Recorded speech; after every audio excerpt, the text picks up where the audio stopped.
ආයුබෝවන් දුවේ පුතේ අපි රසායන විද්‍යාව විෂය පටන් ගන්නයි හදන්නේ 2022 උසස් පෙළ සෙසුන් සඳහා. ඉතින් මේ ඔන්ලයින් පාඨමාලාවේදී ඔයාලට මොන හරි ප්‍රශ්නයක් ආවොත් එහෙම වෙනම අපි වෙනම ඩිස්කෂන් ටයිම් එකක් දීලා තියෙනවා. ඒ වෙලාවේදී ඔයාලට ඕනම කරන ප්‍රශ්නයක් අපිට යොමු කරන්න පුළුවන්. පාඩමේ අපැහැදිලි තැන නැත්තම් වෙනම මොනවා හරි මේ තුලින් මතුවෙච්ච ප්‍රශ්නයක් යොමු කරලා අහගන්න පුළුවන්. එහෙනම් අපි පාඩම පටන් ගමු. අපේ පළවෙනි පාඩම තමයි පරමාණුක ව්‍යුහය කියන එක. ඉතින් මේ පාඩමේදී අපි බලාපොරොත්තු වෙන්නේ රසායන විද්‍යාවේ මූලික සංකල්ප ගැන ඉගෙන ගන්න. ඉතින් දුවේ පුතේ අපි දැන් රසායන විද්‍යාවේ මූලික සංකල්ප ගැන ඉගෙන ගන්න නම් මුලින් දැනගෙන ඉන්න ඕනි රසායන විද්‍යාව කියන්නේ මොකක්ද කියලා. එතකොට අපි රසායන විද්‍යාව ගත්තොත් එහෙම මේ රසායන විද්‍යාව තනිකරම පදනම් වෙන්නේ මේකට පදනම වෙන්නේ පදාර්ථය පිළිබඳව අධ්‍යයනය කිරීම. ඔයාලගේ පුතේ අපි මේ කරන් යන ගමන් මම මේ කියන දේවල් වලින් Tamanට අවශ්‍ය විදිහට පොඩි සටහනක් නිර්මාණය කරගන්න අපි කලින් වීඩියෝවේදී දැනුවත් කිරීමක් කරා ඊයේ දවසේදී පොඩි නිල් පෑනක් සටහන් පොතක් වගේ දේවල් ළඟ තියාගන්නයි කියලා. ඉතින් ඒ පෑන් වලින් පොඩි කෙටි සටහනක් යොදා ගන්න මොකද නිබන්ධනය ලබා දෙනකන් ඔයාලා පොතේ එම සටහන් ටික තියාගෙන පාඩම් කටයුතු දිගටම කරගෙන යන්න අපි. එතකොට අපි කිව්ව පොතේ රසායන විද්‍යාව කියන්නේ මොකක්ද? රසායන විද්‍යාව කියලා කියන්නේ පදාර්ථයේ ගුණ පිළිබඳව අධ්‍යයනය කරන විද්‍යාව. පදාර්ථයේ ගුණ පිළිබඳව අධ්‍යයනය කරන විද්‍යාව. නැත්නම් පදාර්ථයේ හැසිරීම පිළිබඳව අධ්‍යයනය කරන විද්‍යාව තමයි රසායන විද්‍යාව කියලා කියන්නේ. එහෙනම් මේ බැලුවොත් එහෙම පදාර්ථය කියන්නේ මොකක්ද කියලා. එතකොට දැන් අපි රසායන විද්‍යාව කියලා කිව්වේ පදාර්ථයේ ගුණ පිළිබඳව අධ්‍යයනය කරන විද්‍යාව. එහෙනම් පදාර්ථය කියන්නේ මොකක්ද කියලා බැලුවොත් අපි කියනවා පදාර්ථය කියලා කියන්නේ මේ ලෝකේ තියෙන ඕනෙම ස්කන්ධයක් සහ පරිමාවක් සහිත සංඝටකයක් ස්කන්ධයක් සහ පරිමාවක් සහිත සංඝටකයකට අපි කියනවා පදාර්ථයක් කියලා. එහෙනම් මොනවද දැන් පදාර්ථ කියන්නේ? අපිට එදිනදා ජීවිතේ හම්බ වෙන මේ අපි අවට තියෙන ඕනෙම පරිමාවක් තියෙන ස්කන්ධයක් තියෙන දෙයක් පදාර්ථ කියලා කියන්නේ. එහෙනම් අපි මේ අපේ එදිනදා ජීවිතයේ හම්බෙන පදාර්ථවල ගුණ සහ හැසිරීම පිළිබඳ අධ්‍යයනය කරන එක තමයි මේ රසායන විද්‍යාවෙන් බලාපොරොත්තු වෙන්නේ. ඉතින් මේ පදාර්ථය පිළිබඳව අපි කතා කරගෙන යද්දී නැත්නම් රසායන විද්‍යාව පිළිබඳව කතා කරගෙන යද්දී අපි දැනගන්න ඕනේ පුතේ උසස් පෙළ කියන්නේ තමන්ගේ ජීවිතයේ කඩවීම. මෙතනින් තමයි ඔයාලගේ අනාගතේ මොකද්ද වෙන්නේ කියන එක තීරණය වෙන්නේ. තමන් මොන වගේ මාවතකටද යොමු වෙන්නේ? තමන් මෙතෙක් ගෙවාගෙන ආව ජීවිත කතාව කොහොමද වෙනස් කරන්නේ කියන ටර්නින් පොයින්ට් එක තියෙන්නේ තමන්ගේ උසස් පෙළ විභාගය තුල. ඉතින් අපි දන්නවා උසස් පෙළ විභාගයෙන් විශ්වවිද්‍යාල වලට යොමු වෙන්න ඕන නම් ඉසෙට් ලකුණ කියලා එකක් තියෙනවා. ඉසෙට් ස්කෝර් කියලා. ඉතින් මේ ඉසෙට් ලකුණ තීරණය කරන ප්‍රධානම සාධකය තමයි රසායන විද්‍යාව වෙන්නේ. එතකොට රසායන විද්‍යාවට හොඳ ඉහළ සාමාර්ථයක් ගත්තොත් එහෙම ඔයාලගේ ඉසෙට් ලකුණ අනිවාර්යයෙන්ම වැඩි වෙනවා. බොහොම ලේසියෙන් ලංකාවේ විශ්වවිද්‍යාලයකට ඇතුළත් වීමේ හැකියාව ලැබෙනවා. ඉතින් එහෙනම් අපිට අදහසක් තියෙන්න ඕනේ රසායන විද්‍යාව ඉගෙන ගන්න කලින් මේක කොහොමද මේක අස්සේ තියෙන කොටස් ටික හැදලා තියෙන්නේ කියලා. අපි ගත්තොත් එහෙම රසායන විද්‍යාවේ පාඩම් 14ක් තියෙනවා. මේ අවුරුදු දෙකක කාලය තුල ඔයාලට ඉගෙන ගන්න පාඩම් 14ක් තියෙනවා. ඔය පාඩම් 14 අපි ඉගෙනීමේ පහසුව සඳහා ලෝකේ ඕනම තැනක රසායන විද්‍යාව උගන්වද්දී කොටස් 4කට බෙදලා උගන්වන්නේ. විශ්වවිද්‍යාලයකට ඇතුළත් වුණොත් ඔයාලා රසායන විද්‍යාව ඉගෙන ගන්න යද්දී ඕනම අවස්ථාවක කොටස් 4කට බෙදලායි උගන්වන්නේ. එතකොට අපි මේ කොටස් 4 ගැන කතා කරනොත් එහෙම අපි ඔය කොටස් 4 බෙදනවා සාමාන්‍ය රසායන විද්‍යාව,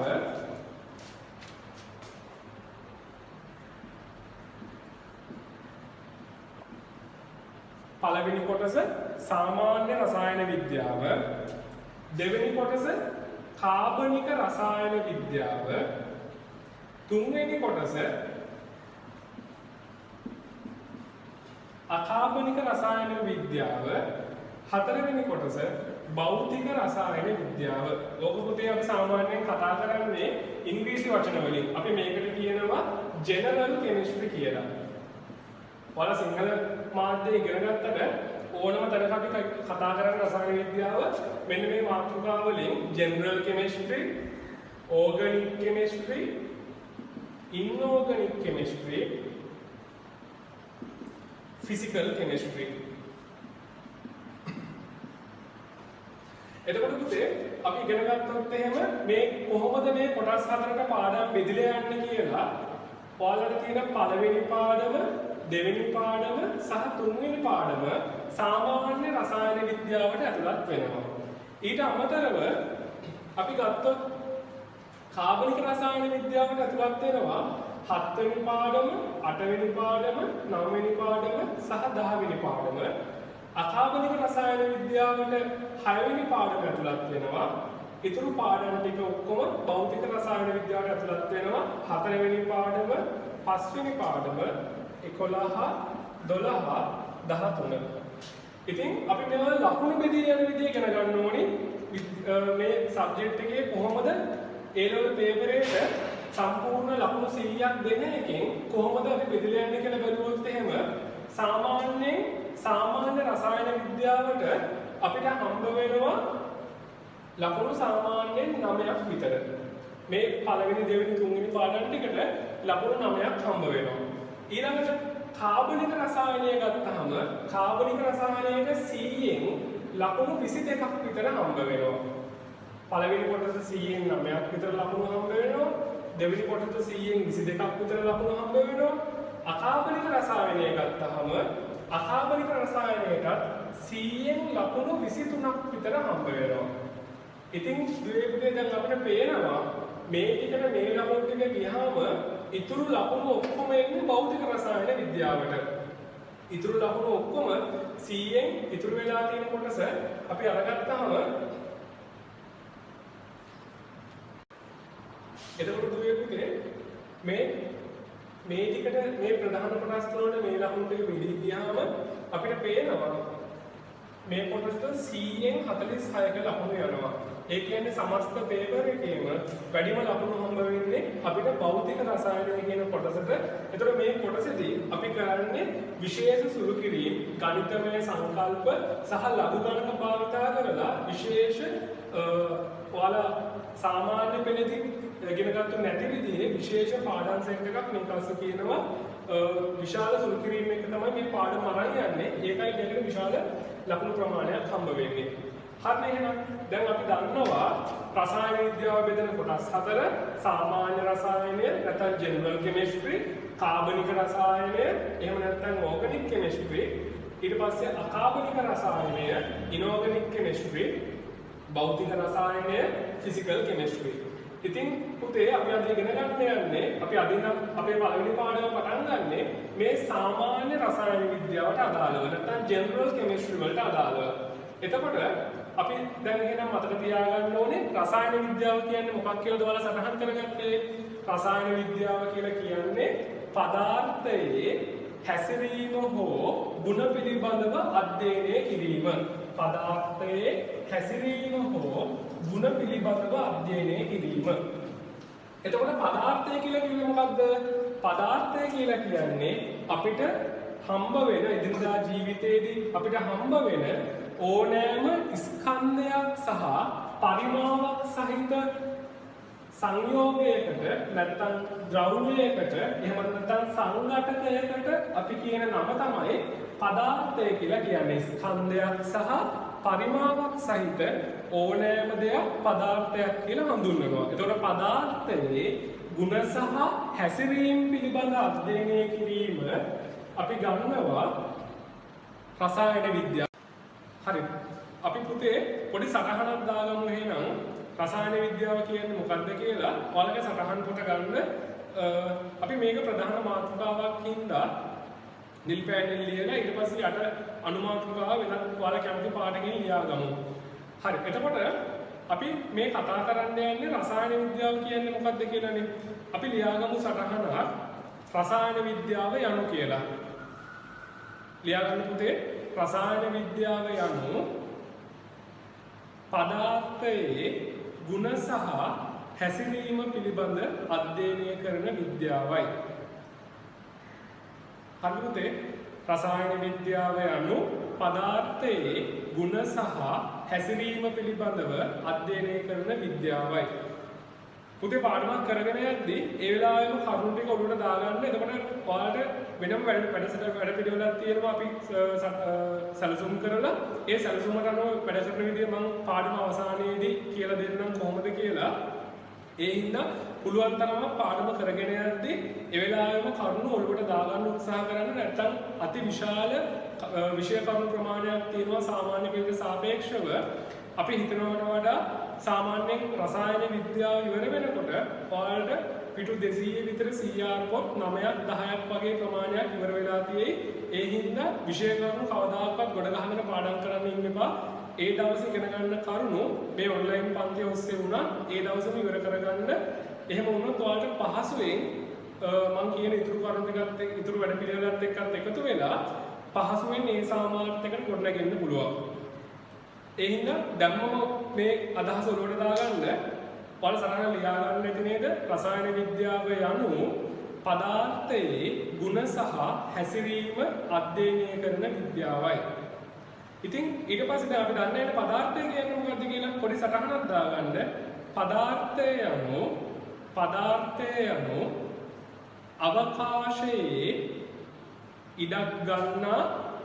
අවකාශයේ ඉඩක් ගන්නා වරහන් තුල ලියන්න පරිමාවක් සහිත කියලා. වරහන් තුල පරිමාවක් සහිත.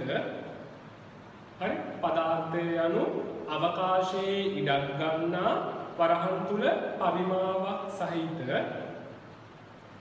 සහ ස්කන්ධයක් ඇති ඕනෑම ද්‍රව්‍යයක් වේ. හරිද පුතේ? පදාර්ථය යනු අවකාශයේ ඉඩක් ගන්නා සහ පරිමාවක් සහිත වරහන් ඇතුලේ පරිමාවක් සහිත සහ ස්කන්ධයක් සහිත ඕනෑම ද්‍රව්‍යයක් වේ. හරි ලියාගන්න බලන්න පුතේ. පදාර්ථය යනු අවකාශයේ ඉඩක් ගන්නා වරහන් තුල පරිමාවක් සහිත වරහන් වහලා සහ ස්කන්ධයක් ඇති ඕනෑම ද්‍රව්‍යයක් වේ.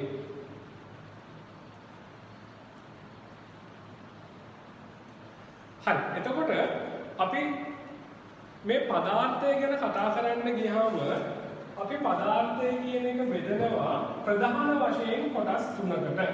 පදාර්ථය අපිට බෙදන්න පුළුවන් ප්‍රධාන වශයෙන් කොටස් තුනකට.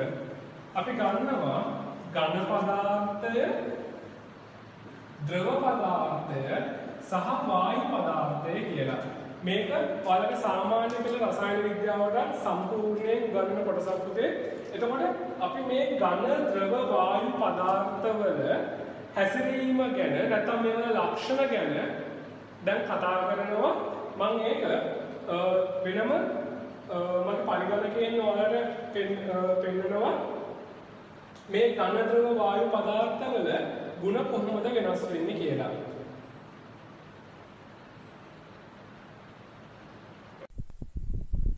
හරි.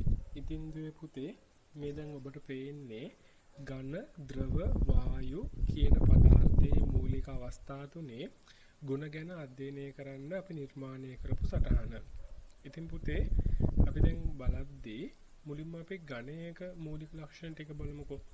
ඝනයක මූලික ලක්ෂණ ටික බැලුවහම අපිට පේනවා ඝනයකට තියෙනවා හැමතිස්සෙම නියත හැඩයක් නැත්නම් නිත්‍ය හැඩයක්. ඒ කියන්නේ මොකද්ද?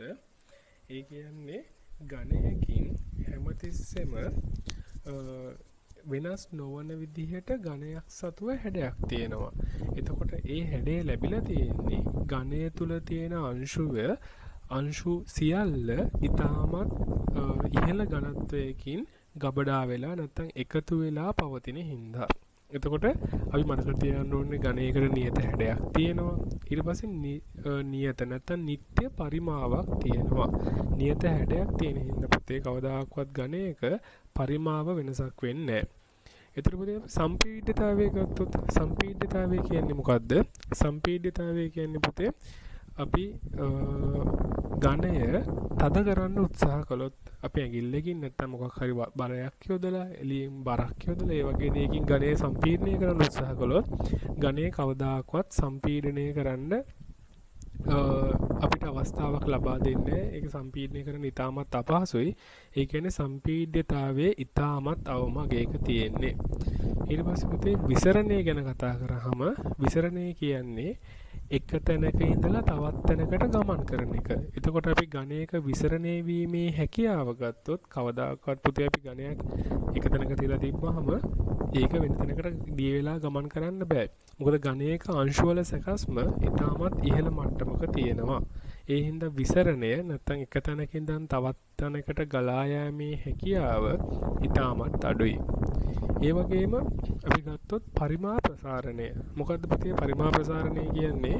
පරිමා ප්‍රසාරණය කියන්නේ අපි තාප ශක්තියක් ලබා දුන්නාම නැත්නම් උෂ්ණත්වයක් සැපෙවුවොත් එහෙම එළියෙන් තාපයක් සැපෙවුවොත් එහෙම ඒ වැඩි වෙන උෂ්ණත්වයේ හින්දා ඝනයේ පරිමාව ඊට පස්සේ ඝනයේ වර්ගඵලය ඝනයේ දිග වගේ දේවල් වැඩි වෙන්න ගන්නවා. අපි දන්නවා දවල් කාලෙට පාරේ තියෙන ටෙලිෆෝන් වයර් එකක් නැත්නම් කරන්ට් වයර් එකක් රත් වෙද්දී ඒ වයර් එක පහළට නැමෙනවා. රේල් පීල්ලක් රත් වෙද්දී දවල්ට රේල් පීල්ලේ පොඩි වක්‍රාකාර ස්වභාවයක් එනවා. අන්න ඒකට තමයි පුතේ අපි කියන්නේ පරිමා ප්‍රසාරණය නැත්නම් ප්‍රසාරණය කියලා.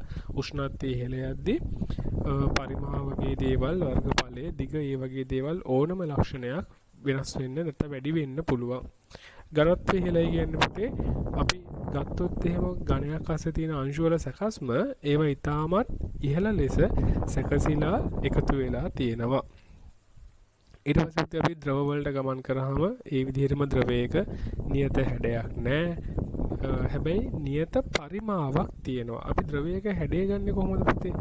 අපි ද්‍රවයක් සැලකුවාම ද්‍රවය පුරවන භාජනයේ හැඩය තමයි හැමතිස්සෙම ද්‍රවයක හැඩය වෙන්නේ. හැබැයි ද්‍රවයකට අපිට නියත පරිමාවක් අනිවාර්යයෙන්ම තියෙනවා. ඊට පස්සේ අපි ද්‍රවයක් සම්පීඩනය කිරීම ගැන කතා කරන්න ගියාම ද්‍රවය සම්පීඩනය කරන එක ඝනයක් තරම්ම අපහසුයි. ද්‍රව සම්පීඩනය වෙන්නේ නැහැ පුතේ. ඒකයි අපිට සිරින්ජරයකට මොනවා හරි ද්‍රවයක් පුරවලා ඒක අපි ප්‍රෙස් කරද්දී ද්‍රවය එළියට විදින්නේ සම්පීඩනය වෙන්නේ නැති හින්දා.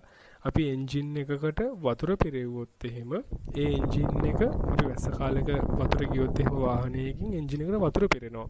එතකොට කවදාකවත් එන්ජින් එකට හැකියාවක් නැහැ වතුර සම්පීඩනය කරන්න. ඒතර එන්ජින් එක කැඩිලා යනවා. ඒ වගේ ද්‍රව සම්පීඩනය කිරීම ඉතාමත් අපහසුයි. හැබැයි පුතේ ද්‍රවයකට පුළුවන් විසරණය වෙන්න.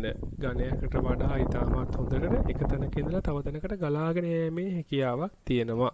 ඒ හින්දා අපි කියනවා ද්‍රවයක විසරණ වේගය ඉතාමත් ඉහළයි කියලා. ඊට පස්සේ පුතේ අපි ගත්තොත් එහෙම ද්‍රවයක පරිමා ප්‍රසාරණය වීම නැත්නම් තාප ශක්තිය සපයද්දී පරිමාව වැඩි වීම ඝනයකට වඩා ඉහළයි. හැබැයි වායුවකට වඩා අඩු තත්ත්වයක තියෙන්නේ. සාමාන්‍යයෙන් ද්‍රවයක ඝනත්වය නැත්නම් අංශු වල පැතිරීම ඝනයකට වඩා අඩුයි. හැබැයි වායු වලට වඩා වැඩි පුතේ. ඊට පස්සේ අපි වායු වලට ගියාම වායු වලට නියත හැඩයක් නැහැ. එතකොට පුතේ වායුවක හැඩය වෙන්නේ මොකද්ද? ඒක අඩංගු භාජනයේ හැඩය තමයි වායුවේ හැඩය වෙන්නේ. ඒ වගේම වායුවකට නියත පරිමාවක් නැහැ. ඒ වායුව අඩංගු භාජනයේ පරිමාව තමයි ගන්නෙ. එතකොට අපිට ඕනම අපි ඝන සෙන්ටිමීටර් 5ක භාජනයකට වායුව පෙරෙව්වොත් වායුවේ පරිමාව ඝන සෙන්ටිමීටර් 5යි. ඝන මීටර් 5ක නැත්තම් ඝන ලීටර් 5000ක භාජනයකට වායුව පෙරෙව්වොත් අර කලින් ඝන සෙන්ටිමීටර් 5 තිබ්බ වායුවේ පරිමාව දැන් ඝන ලීටර් 5000ක් බවට පත් වෙනවා. ඒ වගේ හැමතිස්සෙම වායුවකට නියත පරිමාවක්වත් නියත හැඩයක්වත් නැහැ. අඩංගු භාජනයේ හැඩය සහ පරිමාව ගන්නවා. සම්පීඩනය කිරීම ඉතා ඉහළයි. ඒ කියන්නේ පුතේ අපිට ලේසියෙන් වායුවක් සම්පීඩනය කරන්න පුළුවන්. උදාහරණයක් විදිහට අපි බැලුන් එකකට වායුවක් පුරවලා අපි බැලුන් එක සම්පීඩනය කරන්න හැදුවොත් ඒ බැලුන් එක බොහොම ලේසියෙන් සම්පීඩනය වෙනවා කියලා අපි දන්නවා. ඊට පස්සේ ඉහළ වේග සහිතව විසරණය වෙනවා. ඒ කියන්නේ පුතේ එක තැනක ඉඳලා තවත් තැනකට වායු වලට ඉතාමත් හොඳට ගලාගෙන යන්න පුළුවන්. වායුවක් රත් කරොත් එහෙම ඉතා ඉහළ විදිහට පරිමාව වැඩි වෙනවා. වායුවක අභ්‍යන්තරයේ අංශුවල සැකස්ම ඉතාමත් කුඩයි. ඒ හින්දා පුතේ අපි කියනවා ඝනත්වය ඉතා කුඩයි කියලා. ඉතින් පුතේ මේ අපි දැන් කතා කරපු ඝන, ද්‍රව සහ වායු වල මූලික ලක්ෂණ ටික ඔයාලා මතක තියාගන්න ඕනි. මෙතනින් කෙටි ප්‍රශ්නයක් අපිට ලබා දෙන්න පුළුවන්. ඉතින් පුතේ අපි දැන් බැලුවා ඝන, ද්‍රව, වායු පදාර්ථවල ලක්ෂණ මොනවද කියලා. ඉතින් දැන් ඔය ඝන, ද්‍රව, වායු පදාර්ථවල ලක්ෂණ ටික අපිට එදිනදා ජීවිතේ හම්බ වෙන්නේ කොහොමද? අපි දන්නවා මේ ලෝකේ තියෙන හැම අපේ මේ ලෝකේ තියෙන ඕනෑම දෙයක්, ඕනෑම වස්තුවක් හැදිලා තියෙන්නේ මූල ද්‍රව්‍ය වලින්. මොනවාද පුතේ? මූල ද්‍රව්‍ය වලින්. එතකොට නැත්තම් ඔයාලා මේක දන්නේ සාමාන්‍යයෙන් පරමාණු කියලා. අපි තාම මේ වචනයට ආවේ නැහැ. ඒ හින්දා මම මේ වචනේ හඳුන්වන්නේ නැත්තේ. එතකොට මේ ලෝකේ තියෙන හැම දෙයක්ම ඇති වෙලා තියෙන්නේ, හැදිලා තියෙන්නේ මූල ද්‍රව්‍ය වලින්. අපිට මූල ද්‍රව්‍ය බලා ගන්න පුළුවන් කොහෙන්ද? අපිට පුළුවන් ආවර්තිතාවකයේ මූල ද්‍රව්‍ය බලා ගන්න. එතකොට අපේ ආවර්තිතාවකයේ තියෙනවා මූල ද්‍රව්‍ය 118ක්. ඔය 118න් අපිට ඕන වෙන්නේ කියන දැනට ලෝකයේ භාවිතා වෙන්නේ මූල ද්‍රව්‍ය 100ක් විතරයි. ඒ කියන්නේ මුළු ලෝකෙම හැදිලා තියෙන්නේ මේ මූල ද්‍රව්‍ය 118න්. ඒකේ මූල ද්‍රව්‍ය 100යි හරියටම ගුණ තහවුරු කරගත්තු මූල ද්‍රව්‍ය තියෙන්නේ. ඊටු 18 පිළිබඳව තාමත් විවිධ විද්‍යාඥයන් ඒවල ගුණ පිළිබඳව පර්යේෂණ කරගෙන යනවා. ඉතින් මේ මූල ද්‍රව්‍ය 100න් පළවෙනි මූල ද්‍රව්‍ය 56 ඔයාලා පාඩම් කරගන්න ඕනේ. ඉතින් පුතේ ඔකට බය වෙන්න එපා. ඔයාලා ඔලෙවල් කාලේදී පළවෙනි මූල ද්‍රව්‍ය 20 පාඩම් කරගන්නවානේ.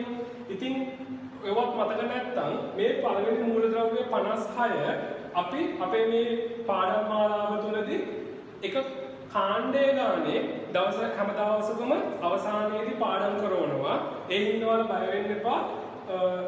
පාඩම් 7ක් වගේ යනකොට මේ මූලද්‍රව්‍ය 56 නිකම්ම ඔයාලට මතක තියෙයි. අද අපි එක කාණ්ඩයක් ගැන කතා කරනවා පාඩමේ අවසාන හරියේදී. එතකොට මේ මූලද්‍රව්‍ය 56 අපි ක්‍රමානුකූලව මතක තියාගන්න ඕනේ. මොකද සමහර අවුරුදු වල ආවර්තිතාවක විභාගයට දෙන්නේ නැතුව යනවා. එතකොට අපිට ආවර්තාවකයක් නැත්තම් ගොඩක් ප්‍රශ්න වලට උත්තර ලියන්න අපහසු වෙනවා. ඒ හින්දා පළවෙනි මූලද්‍රව්‍ය 56 මතක තියාගැනීම අනිවාර්යයි මූලද්‍රව්‍ය පිළිගැන ස්ථානයත් එක්ක. ඉතින් මේ මූලද්‍රව්‍ය ගැන ගත්තාම මුළු ආවර්තිතාව වගේම දුරපුතේ දැන් අපි දන්නවා තියෙන්නේ පදාර්ථය ඝන, ද්‍රව සහ වායු විදිහට. එහෙනම් අපි දැනගන්න ඕනේ මේ මූලද්‍රව්‍ය වලින් ඝන මූලද්‍රව්‍ය මොනවාද, ද්‍රව මූලද්‍රව්‍ය මොනවාද, වායු මූලද්‍රව්‍ය මොනවාද කියලා. හොඳට මතක තියාගන්න දුරපුතේ ද්‍රව මූලද්‍රව්‍ය දෙකයි අපේ මුළු ආවර්තාවකම තියෙන්නේ. මේ මූලද්‍රව්‍ය 118 අස්සෙම ද්‍රව මූලද්‍රව්‍ය දෙකක් විතරයි තියෙන්නේ. මොනවාද ද්‍රව මූලද්‍රව්‍ය? හොඳට හිතලා බලන්න.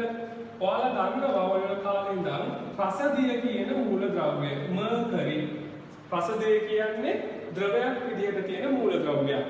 ඊට අමතරව බ්‍රෝමීන් කියලා කියන්නේ ද්‍රවයක් විදිහට තියෙන අනික් මූලද්‍රව්‍ය. එතකොට අපි මේ බ්‍රෝමීන් වල පාට මතක තියාගන්න ඕනි. මොකද අකාබනික රසායන විද්‍යාවට අපිට මේ හැම මූලද්‍රව්‍යයකම සංයෝගවල පාටවල දැනගෙන ඉන්න ඕනේ. හොඳට මතක තියාගන්න පුතේ බ්‍රෝමීන් වල පාට රතු දුඹුරු පාටයි. රතු දුඹුරු පාට ද්‍රවයක්. අපි ටිකකින් මේක සටහනක් විතර ලියාගමු. එතකොට අපේ ආවර්තාවකයේ ද්‍රව මූලද්‍රව්‍ය දෙකක් තියෙනවා මර්කරි සහ බ්‍රෝමීන්. මර්කරි කියන්නේ ලෝහයක්. අපි තාම මේ මොනවද කියලා බලන්න යන වචන මම නිකන් හඳුන්වා දෙනවා විතරයි. ඔය වචන වලට කලබල වෙන්න බය වෙන්න අවශ්‍යතාවයක් නැහැ. බ්‍රෝමීන් කියන්නේ අලෝහයක්. හැබැයි රතු දුඹුරු පාට ද්‍රවයක්. අපි බලමු පුතේ මේවල මර්කරි මොන වගේ හැසිරීමක් දක්වන මූලද්‍රව්‍යයක්ද? බ්‍රෝමීන් මොන වගේ හැසිරීමක් දක්වන මූලද්‍රව්‍යයක්ද කියලා අපි දැන් පරිගණකයෙන් පොඩි සටහනක් බලමු.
ලස්සන ලෝහයක් දිලිසෙන සුළු වගේ වලට වීඩියෝ එකෙන් දැක්කා.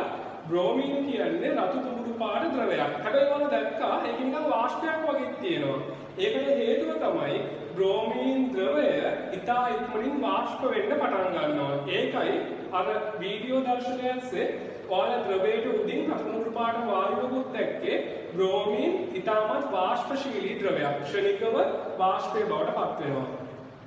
ඉතින් දෙපොතේ අපි දැන් දන්නවා ආවර්තා වගේ මූලද්‍රව්‍ය 118න් දෙන්නෙක් ඉන්නවා ද්‍රව මූලද්‍රව්‍ය මර්කරි සහ බ්‍රෝමීන්. දැන් මම පොළොවට අදහසක් දාගන්න අපි ටිකකින් මේක සටහනක් ලියාගමු. ඊට පස්සේ අපි ගත්තාම වායු මූලද්‍රව්‍ය ආවර්තා වගේ තියෙන වායු මූලද්‍රව්‍ය ගත්තාම වායු මූලද්‍රව්‍ය 11ක් තියෙනවා. වායු මූලද්‍රව්‍ය 11ක් තියෙනවා. එතකොට අපි දන්නවා ආවර්තා වගේ තිරස් අතර තියෙන ශ්‍රේණි වලට කියනවා ආවර්ත කියලා. ආවර්තා වගේ තිරස් අතර තියෙන පේලි වලට අපි කියනවා ආවර්ත කියලා. ඊට පස්සේ සිරස් අතර තියෙන පේලි වලට අපි කියනවා කාණ්ඩ කියලා. ආවර්තා වගේ සිරස් අතර තියෙන පේලි වලට අපි කියන්නේ කාණ්ඩ කියලා. ඔයාලට පුතේ සාමාන්‍ය පෙළ කාලේදී කාණ්ඩ 8ක ආවර්තාවක් විතරයි තිබ්බේ. මෙන්න මේ වගේ සිරස් තීරු 8ක් තියෙන ආවර්තාවකයක් විතරයි තිබ්බේ. හැබැයි උසස් පෙළදී ඔයාලට මේ වගේ සිරස් තීරු 18ක් තියෙන ආවර්තාවකයක් තියෙනවා. අපිට කාණ්ඩ 18ක ආවර්තාවකයක් තියෙනවා. එතකොට මම දැන් ඔයාලට පෙන්නනවා ආවර්තාවකයේ ෆොටෝ එකක්. එතකොට ඒක පෙන්වන්න කලින් පොඩි අදහසක් කරන් ඉමු. මම දැන් මේ මූලද්‍රව්‍යයට නැවතත් ඔයාලට ආවර්තාවක පාවිච්චි කරලා පෙන්නනවා. එතකොට මේ කාණ්ඩ 18න් 18 වෙනි කාණ්ඩයට අපි විශේෂ නමක් කියනවා. 18 වෙනි කාණ්ඩයේ මූලද්‍රව්‍ය වලට ඒ කියන්නේ මේ සිරස් තීරු වල 18 වෙනියට තියෙන මූලද්‍රව්‍ය තීරුවේ මූලද්‍රව්‍ය වලට අපි නමක් කියනවා උච්ච වායු කියලා.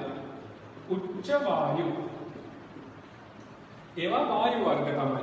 එතකොට ඒ උච්ච වායු වල තියෙනවා මූලද්‍රව්‍ය 6ක්. මූලද්‍රව්‍ය 6ක්. එතකොට අපි කිව්වා දැන් ආවර්තාවකයේ වායු 11ක් තියෙනවා. ඒ 11න් 6ක්ම තියෙන්නේ 18 වෙනි කාණ්ඩයේ. 18 වෙනි කාණ්ඩයේ උච්ච වායු කියලා නමින් හඳුන්වන කාණ්ඩයක තමයි ඒ මූලද්‍රව්‍ය 6 තියෙන්නේ. එතකොට අපි දැනගන්න ඕනේ හීලියම්, නියෝන්, ආගන්, ක්‍රිප්ටන්, ෂෙනන් සහ රේඩන්.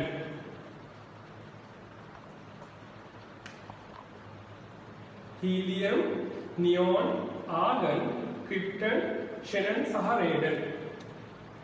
මොනවද මේ මූලද්‍රව්‍ය? Helium, neon, argon, krypton, xenon, රේඩන්. අපි අද මුලින්ම පාඩම් කරන්නේ 18 වෙනි කාණ්ඩය. එතකොට මේ 18 වෙනි කාණ්ඩය අපි පාඩම් කරන්න අපි ලේසියෙන් හදා ගන්නවා. හේ, නේ, ආ, ක්, සර්. හෙනයක් සර්. හේ, නේ, ආ, ක්, සර්. හෙනයක් sir. Helium, neon, argon, krypton, xenon, radon. ඔන්න පුතේ එහෙනම් ඔයාලට දැන් අපිට 18 වෙනි කාණ්ඩයේ මූලද්‍රව්‍ය ටික ලේසියෙන් මතක තියාගන්න පුළුවන් හෙනයක් සර් කියලා. මොනවාද මූලද්‍රව්‍ය ටික වෙන්නේ? Helium, neon, argon, krypton, xenon, radon. එහෙනම් මේ මූලද්‍රව්‍ය ටික ගත්තාම මේ මූලද්‍රව්‍ය 6ම දැන් වායු. එහෙනම් 18 වෙනි කාණ්ඩයේ උච්ච වායු 6ක් තියෙනවා. ඒ 6ම වායු. එහෙනම් ඊට අමතරව තව මූලද්‍රව්‍ය 5ක් තියෙන්න ඕනේ. වායු මම කිව්වා 11යි කියලා. එහෙනම් තව මූලද්‍රව්‍ය 5ක් තියෙන්න ඕනේ.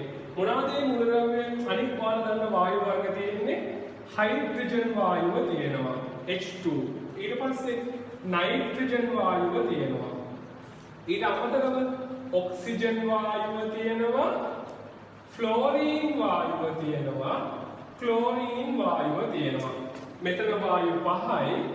මෙන්න 18 වෙනි කාණ්ඩයේ වායු 6ක් තියෙනවා. ඔය 11 එකතු වෙලා තමයි සම්පූර්ණයෙන්ම ආවර්තාවකයේ වායු 11 හැදිලා තියෙන්නේ. එතකොට අපි මතක තියාගන්න ඕනේ දැන් ආවර්තාවකයේ ද්‍රව දෙකයි. මොනවාද ද්‍රව දෙක? මර්කරි සහ බ්‍රෝමීන්. ආවර්තාවකයේ වායු 11යි. මොනවාද 11? 18 වෙනි කාණ්ඩයේ තියෙනවා උච්ච වායු 6ක්. හීලියම්, නියෝන්, ආගන්, ක්‍රිප්ටන්, ෂෙනන් සහ රේඩන් කියලා.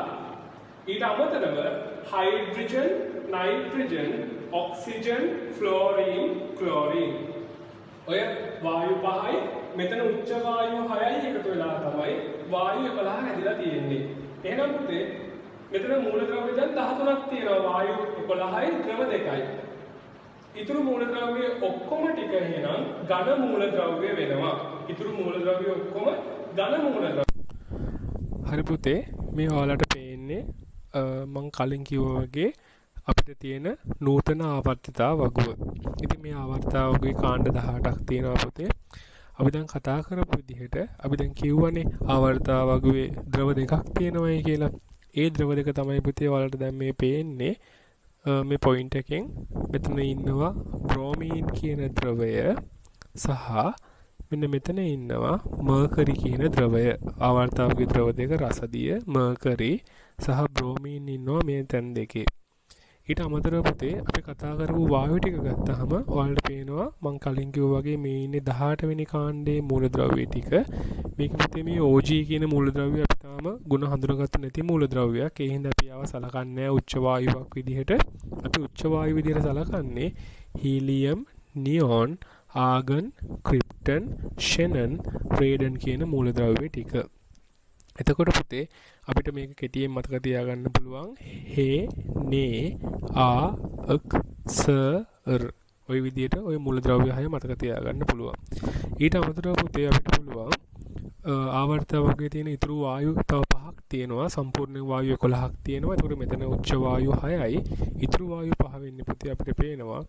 මෙන්න මෙතන තියෙනවා හයිඩ්‍රජන් වායුව, ඊට පස්සේ නයිට්‍රජන් වායුව, ඊට පස්සේ ඔක්සිජන් වායුව, ඊට පස්සේ ෆ්ලෝරීන් වායුව, ඊට පස්සේ ක්ලෝරීන් වායුව. ඔන්න ඔය ටික තමයි පුතේ ආවර්තාවකයේ වායු වලට තියෙන්නේ. ඒ හැරෙන්න ඔයාලට මේ පේන ඉතුරු හැම මූලද්‍රව්‍යයක්ම ඝන අවස්ථාවේ තියෙනවා. ද්‍රව අවස්ථාවේ 2යි, වායු අවස්ථාවේ 11යි. ඉතුරු සියලු මූලද්‍රව්‍ය ඝන අවස්ථාවේ තියෙනවා. හරි පුතේ, එහෙනම් අපි දැන් බැලුවේ ආවර්තාවකයේ අපි කතා කරපු මූලද්‍රව්‍ය තියෙන තැන් ටිකයි ගැලියම් මූලද්‍රව්‍ය කොහොමද කියලායි. ඔයාලට විද්‍යාගාරයේ පාසල් පටන් ගන්නතර පස්සේ විද්‍යාගාරයට එවලා තියෙනවා මේ මූලද්‍රව්‍ය අතර අරන් බලන්න මේක ද්‍රව වෙන විදිය, ඊට පස්සේ ආපහු ඝනීභවණය වෙන විදිය ඒ ටික විද්‍යාගාරයේදී බලා ගන්න පුළුවන්. අපි එහෙනම් දැන් මේ ටික පොඩි සටහනකට දාගෙන ඉමු. අපි මුලින්ම සටහන් කරගත්තා රසායන විද්‍යාව කියන්නේ මොකද්ද? පදාර්ථය කියන්නේ මොකද්ද? ඒ ටික අපි සටහන් කරගත්තා. ඊට පස්සේ අපි දැන් බලන්න ඕනේ අපි අර ඉස්සෙල්ලා වීඩියෝ දර්ශනයක් පොඩි අපි රූපයක් බලුවානේ ඝන ද්‍රව පදාර්ථ වල ලක්ෂණ ටික අපි එන්නේ ටික දැන් සටහන් කරගෙන ඉමු. මතකද පුතේ අපි පදාර්ථ බෙදුවා කොටස් තුනකට ඝන ද්‍රව වායු කියලා. එහෙනම් අපි ඒ ඝන ද්‍රව වායු ගැන අපි කතා කරපු සටහන අපි පොඩ්ඩක් ඔයාලගේ සටහන් පොතේ ලියාගෙන ඉමු. මුලින්ම ලියා ගන්න පදාර්ථය ප්‍රධාන කොටස් තුනකට බෙදිය හැක. පදාර්ථය ප්‍රධාන කොටස් තුනකට බෙදිය හැක. පදාර්ථය ප්‍රධාන කොටස් තුනකට බෙදිය හැක. එවැනි ලියන්න පුතේ 1 ඝන 2 ද්‍රව 3 වායු. ඝන ද්‍රව වායු. ඊට පස්සේ පුතේ අපි රූප සටහන දැක්කා වගේ පොඩි වගුවක් නිර්මාණය කරගමු. ඉක්මනින් පොඩි වගුවක් ගන්න ගමු. පදාර්ථයේ ලක්ෂණ කියලා මාතෘකාව දාගමු. පදාර්ථයේ ලක්ෂණ කියලා මාතෘකාව දාලා පොඩි වගුවක් නිර්මාණය කරගමු. ඝන ද්‍රව වායු සඳහා. මේ කොටසෙන් ගොඩක් දුරට උසස් පෙළ විභාගයට එක කෙටි ප්‍රශ්නයක් එනවා. අපි මේ කතා කරන මූලික කොටසෙන් එක කෙටි ප්‍රශ්නයක් එනවා සාමාන්‍යයෙන්. ඒ වලට මේ වගේ ලක්ෂණයක් අහන්න පුළුවන්. ඉක්මනට අරගන්න පුතේ වගුව පදාර්ථයේ ලක්ෂණ කියලා මාතෘකාව දාලා ඝන ද්‍රව වායු.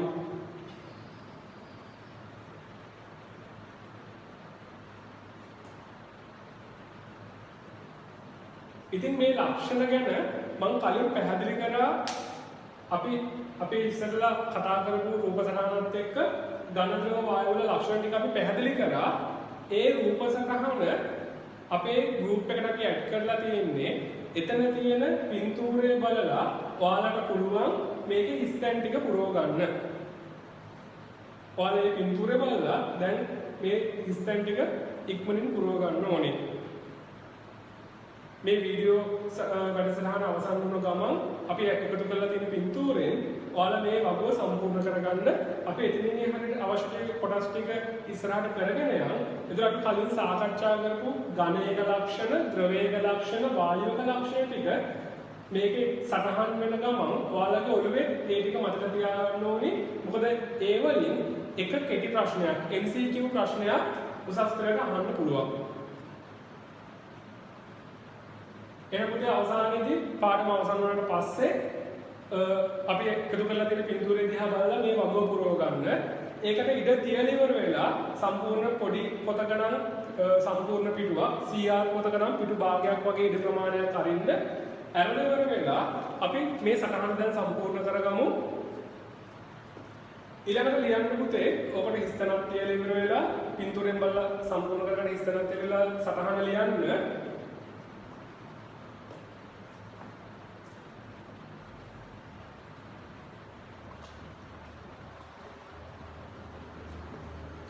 විශ්වයේ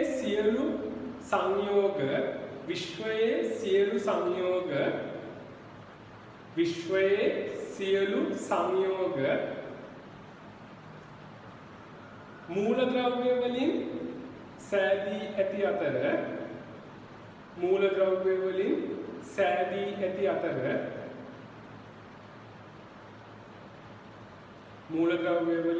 සෑදී ඇති අතර ප්‍රධාන මූලද්‍රව්‍ය 118ක් පවතී. ප්‍රධාන මූලද්‍රව්‍ය 118ක් පවතී. ප්‍රධාන මූලද්‍රව්‍ය 118ක් පවතී. මෙම මූලද්‍රව්‍යද ඝන ද්‍රව සහ වායු ලෙස කොටස් වලට බෙදිය හැක. ඝන ද්‍රව සහ වායු ලෙස කොටස් වලට බෙදිය හැක.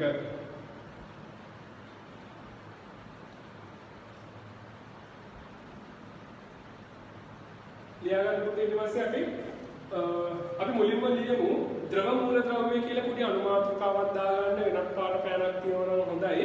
ද්‍රව මූලද්‍රව්‍ය කියලා පොඩි අනුමාත්‍රකාවක් දාගන්නකනේ.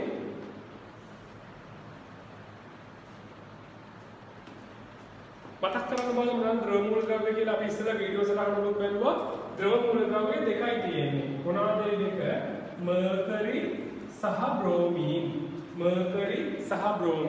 මම ඔයාලට කලින් කිව්වා බ්‍රෝමීන් වල වර්ණය අනිවාර්යයෙන් මතක තියාගන්න ඕනේ. මතක් කරන්න බලන්න බ්‍රෝමීන් වල වර්ණය මොකක්ද කියලා. බ්‍රෝමීන් අපි දන්නවා රතු දුඹුරු පාට ද්‍රවයක්. බ්‍රෝමීන් කියන්නේ රතු දුඹුරු පාට ද්‍රවයක්.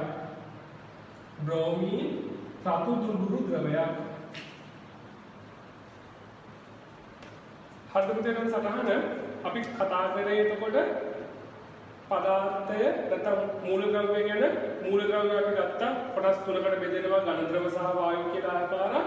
ඒතර ද්‍රව මූලද්‍රව්‍ය දෙකක් අපිට තියෙනවා මර්කරි සහ බ්‍රෝමීන්. ඒ දෙක සටහන් කරගන්න බ්‍රෝමීන් වල පාට වරහන් රසය අනිවාර්යයෙන් සටහන් කරගන්න රතු දුඹුරු පාටයි. බ්‍රෝමීන් රතු දුඹුරු පාටයි. ඊට පස්සේ අපි ඊළඟට ලියාගමු වායු මූලද්‍රව්‍ය ගැන. වායු මූලද්‍රව්‍ය ගැන ලියාගමු. තව පොඩි අනුමාත්‍රකාවක් දාගන්න වායු මූලද්‍රව්‍ය කියලා. වායු මූලද්‍රව්‍ය. පහුගිය අවුරුදු 25ක විතර විභාග ප්‍රශ්න නම් බලද්දී පුතේ අපිට පේනවා ප්‍රශ්න 7ක 8කදී වගේ මේ වායු මූලද්‍රව්‍ය හෝ ද්‍රව මූලද්‍රව්‍ය වලින් අනිවාර්ය ප්‍රශ්නයක් ඇවිල්ලා තියෙනවා. ගිය අවුරුද්දට කලින් අවුරුද්ද MCQ පේපර් එකේදී මෙතන ද්‍රව මූලද්‍රව්‍යයක් වන්නේ මොකක්ද කියලා සරල ප්‍රශ්නයක් අහලා තිබ්බා. ඉතින් මේක දැම්මම මතක තියාගන්න මේ ඔයාලගේ පේපර් එකට එක ලකුණක් එකතු කරගන්නේ. 100න් එක ලකුණක් තමයි මේ කෙලින්ම එකතු කරගන්නේ. අපි සාමාන්‍යයෙන් අපේ වැඩපිළිවෙල තුලදී අවසාන පැය භාගයේදී සාමාන්‍යයෙන් මේ අපි කරන කොටස් වලට අදාළ සියලු පහුගිය විභාග ප්‍රශ්න සාකච්ඡා කරනවා. ඉතින් මෙතනින් පාඩම් මාලා දෙකක් වගේ ගියාට පස්සේ ඔයාලා ළඟ තියාගන්න මම හිතනවා දැන්ටමත් ඔයාලා මිලදීගෙන ඇති කියලා පේසුරු MCQ කියලා කොන්සෙප්ට් එකක් තියෙනවා. පේසුරු MCQ මේක එසේ ප්‍රශ්න වලටයි ස්ට්‍රක්චර්ඩ් එසේ ප්‍රශ්න වලට තියෙනවා. අපිට අවශ්‍ය වෙන්නේ පේසුරු MCQ පොත් ටික. ඔය කොන්සෙප්ට් එක ඔයාලා අනිවාර්යයෙන්ම ළඟ තියාගන්න. අපි පාඩම අවසානයේදී ඒ අදාළ කොටසෙන් තියෙන සියලු ප්‍රශ්න පන්තිය තුලම සාකච්ඡා කරනවා. 1980 ඉඳලා ගිය අවුරුද්ද වෙනකම් ආපු සෑම ප්‍රශ්නයක්ම මේ කොටස් වලට අදාළව අපි සාකච්ඡා කරනවා.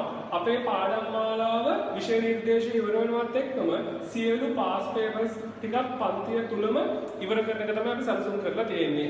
ඒ හින්දා දැනට මේ සතියේ ඊළඟ සතියේ අපි මේ ප්‍රශ්න සාකච්ඡා කරන්නේ. එතනින් එහාට හැම සතියකම අවසාන පැය භාගෙදී වගේ අපි මේකෙන් ඇවිල්ලා තියෙන පාඩම් මාලාවේ ඇවිල්ලා තියෙන ප්‍රශ්න ටික පේසුල් පොතේ තියෙන ප්‍රශ්න ටික සාකච්ඡා කරනවා. හරි. එතකොට ඔයාලා දැන් සටහන් කරගත්තා ද්‍රව මූලද්‍රව්‍ය මොනවද කියලා මර්කියුරි බ්‍රෝමීන් මේ ටික සටහන් කරගත්තා. ඊට පස්සේ මම කිව්වා වායු මූලද්‍රව්‍ය කියලා අනුමාත්‍රකාවක් දාගන්නයි කියලා. ඒතර වායු මූලද්‍රව්‍ය කියලා දාලා ලියන්න වායු මූලද්‍රව්‍ය 11ක් පවතී. වායු මූලද්‍රව්‍ය 11ක් පවතී. වායු මූලද්‍රව්‍ය 11ක් පවතී. එතනින් එතකොට පුතේ අපි දැනගන්න ඕනේ එතනින් මූලද්‍රව්‍ය 6ක් වෙන්නේ උච්ච වායු. එතකොට මේ ටික සටහන් කරගන්න 18 වෙනි කාණ්ඩය කියලා දාලා මේ මූලද්‍රව්‍ය 6 පෙන්වන්න උච්ච වායු කියලා.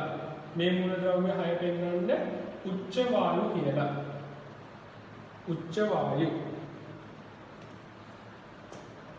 මොනවද මේ මූලද්‍රව්‍ය 6? Helium, neon, argon, krypton, xenon, රේඩන්. අපි කොහොමද මේක මතක තියාගන්නේ? හෙනයක් සර් 18 වෙනි කාණ්ඩේ මතක තියාගන්නේ. හෙනයක් sir helium, neon, argon, krypton, xenon, radon. Helium, neon, argon, krypton, xenon, radon. එතකොට මේ උච්ච වායු 6 ලියාගන්න. ලියලා ඒක උච්ච වායු කියලා දාලා 18 වෙනි කාණ්ඩය කියලා මතක තියාගන්න.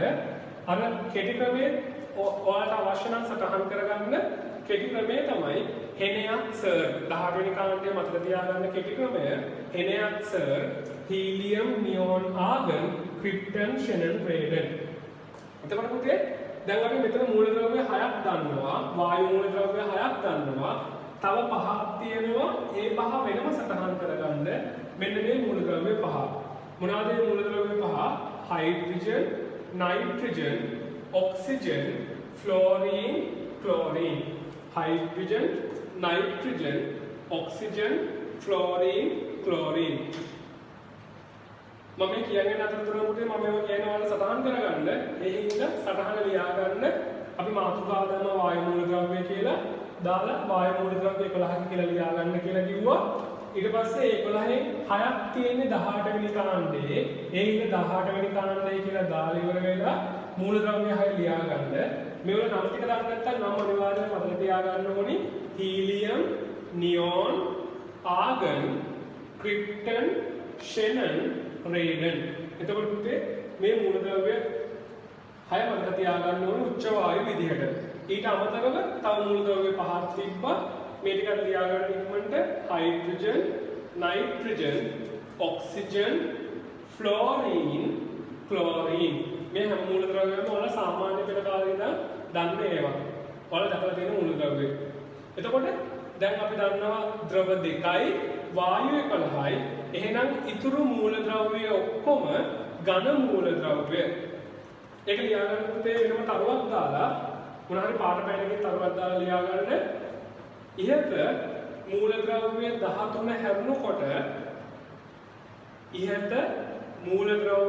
13 හැරුණකොට ඉතුරු සියලු මූලද්‍රව්‍ය ඝන මූලද්‍රව්‍ය වේ. ලියන්න පුතේ ඔයාලගේ ලිවීමේ වේගය වැඩි කරගන්න ඕනේ. නැත්නම් උසස් පෙළ රසායන විද්‍යා ප්‍රශ්න පත්‍රයට අනිවාර්යයෙන්ම සාමාන්‍යයෙන් කොච්චර වේගයෙන් ලිව්වත් විනාඩි 20ක් විතර කාලයක් මදි වෙනවා.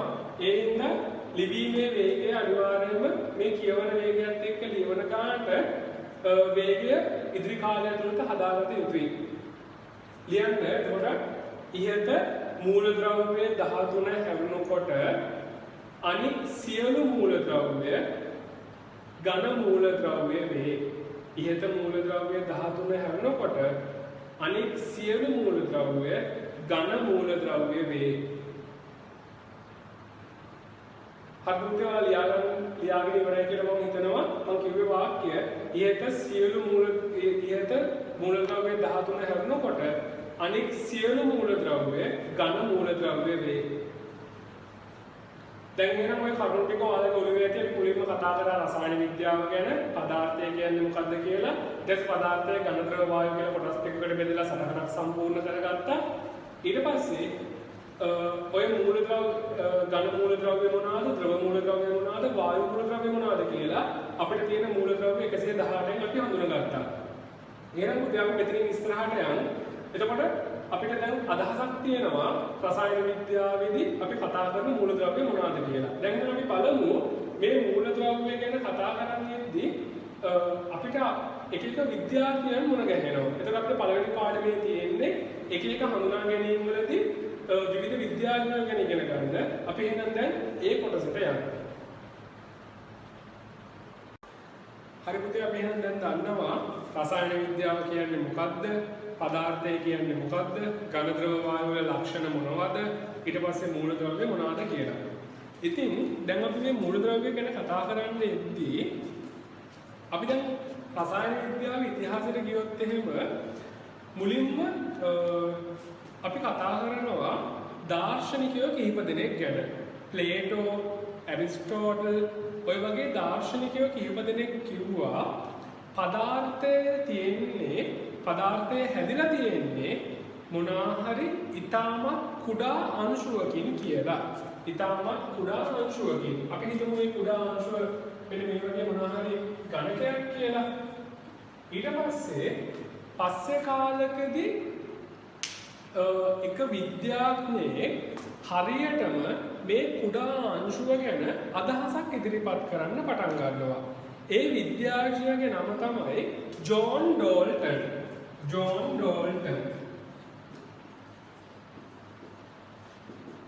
මේ නම් දැනුම මතක තියාගන්න උත්සාහ කරන්න පුතේ අපි ටිකකින් ආයෙ මේකට සටහනක් ලියමු. එතකොට එක්තරා විද්‍යාඥයෙක් අපි දැන් කතා කරා මුලින්ම ඇරිස්ටෝටල්, ප්ලේටෝ එන්නේ මේ වගේ විද්‍යාඥයෝ විවිධ අදහස් ඉදිරිපත් කළා. ඒ වගේ දාර්ශනිකයෝ විවිධ අදහස් ඉදිරිපත් කළා පදාර්ථය ගැන. ඊට පස්සේ එක විද්‍යාඥයෙක් හරියටම අදහසක් දෙනවා පදාර්ථය ගැන. ඒ තමයි ජෝන් ඩෝල්ටන්.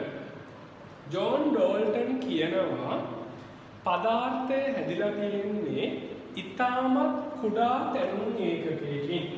ඊටමත් කුඩා තැනුම් ඒකකයකින්.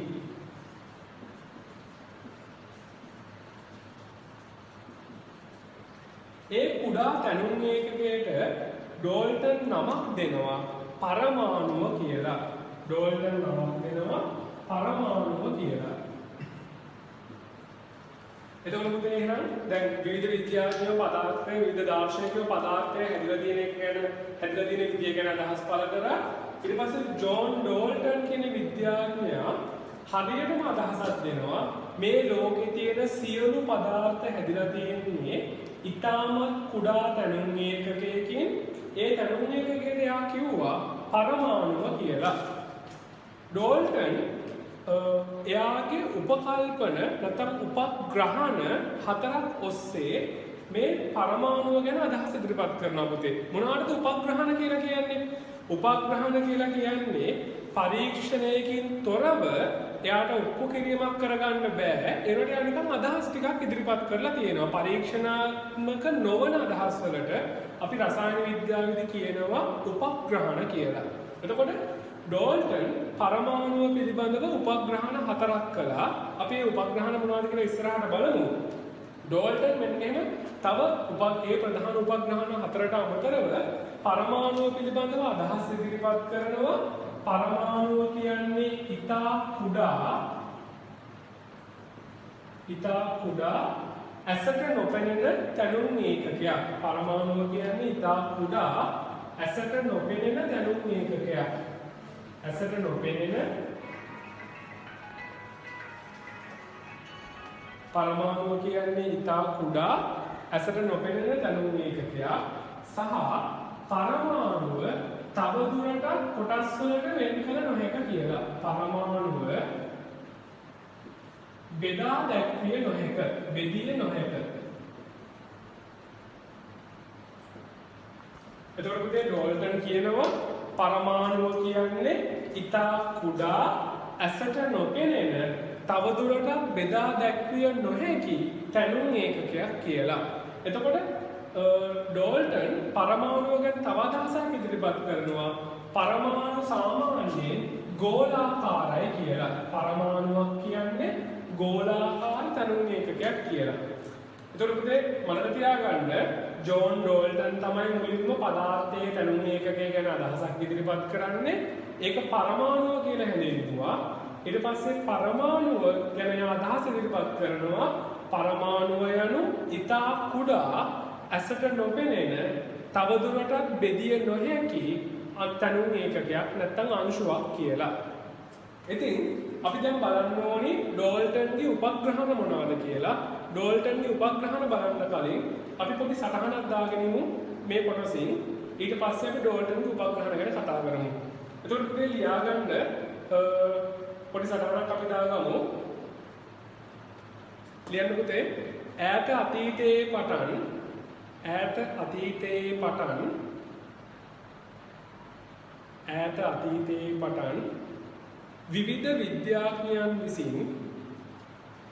විවිධ විද්‍යාඥයන් සහ දාර්ශනිකයන් විසින්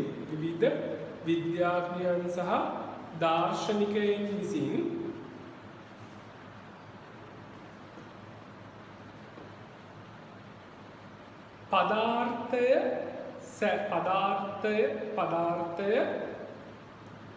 සෑදී ඇති තැනුම් ඒකක පිළිබඳව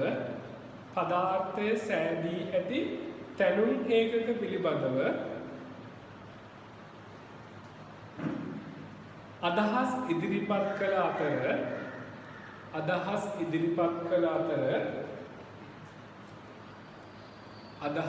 ඉදිරිපත් කළ අතර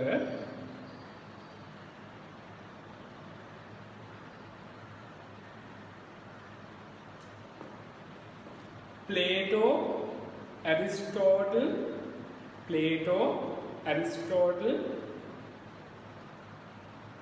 වැනි දාර්ශනිකයින් ඔවුන් අතරින් ප්‍රමුඛ විය. ප්ලේටෝ ඇරිස්ටෝටල් වැනි දාර්ශනිකයින් ඔවුන් අතරින් ප්‍රමුඛ විය. මින් පසුව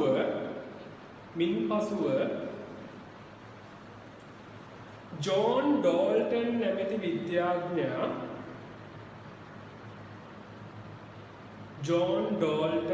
නැමැති විද්‍යාඥයා පදාර්ථයේ තැනුම් ඒකකය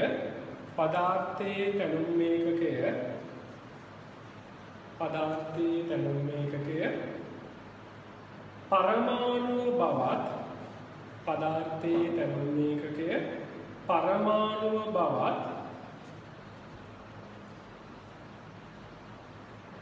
එය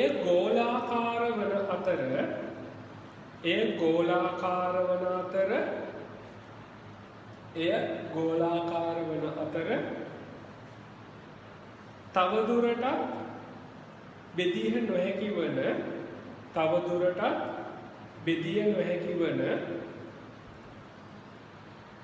ඇසට නොපෙනෙන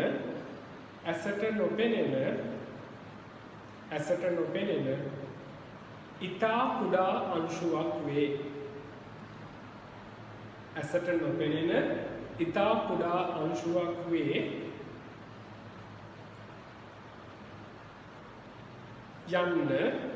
යන්න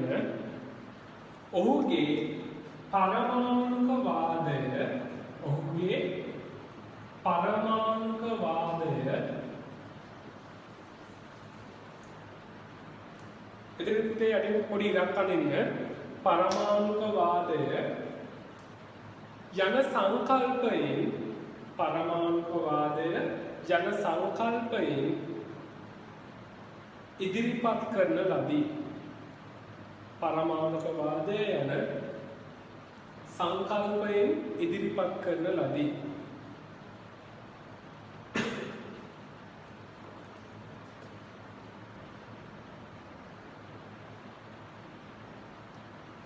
ඉක්මනට ලියා ගන්න පුතේ. හරි එතකොට අපි දැන් බැලුවා ජෝන් ඩෝල්ටන් කිව්වා තනුන් ඒකකයේ පදාර්ථය හැදලා තියෙන පරමාණුව ඒක 60 පේන්න තරම් පොඩි ඊට පස්සේ තවදුරටත් බෙදිය නොහැකි.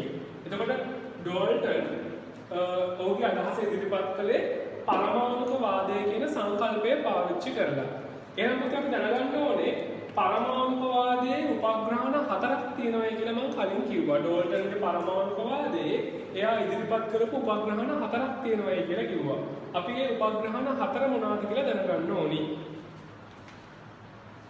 අපි බලමු එතකොට ඩෝල්ටන් එයාගේ පරමාණුක වාදය ගැන ඉදිරිපත් කරපු උපග්‍රහණ මොනවද කියලා. එතකොට ඩෝල්ටන් එයාගේ පළවෙනි උපග්‍රහණයේ විදිහට කියනවා. එතකොට පරමාණුක වාදයේ උපග්‍රහණ ගැන තමයි අපි කතා කරන්න යන්නේ. පරමාණුක වාදයේ උපග්‍රහණ. එතකොට ඔයාලට මෙහෙම පොඩි සටහනක් දාගන්න මාතෘකාවක් විදිහට දාගන්න පරමාණුක වාදයේ උපග්‍රහණ කියලා. අපි ඒක සාකච්ඡා කරලා ඉවර කරලා ඊට පස්සේ ලියමු සටහන යටින් අනුමාතෘකාවක් විදිහට පරමාණුක වාදයේ උපග්‍රහණ දාගන්න.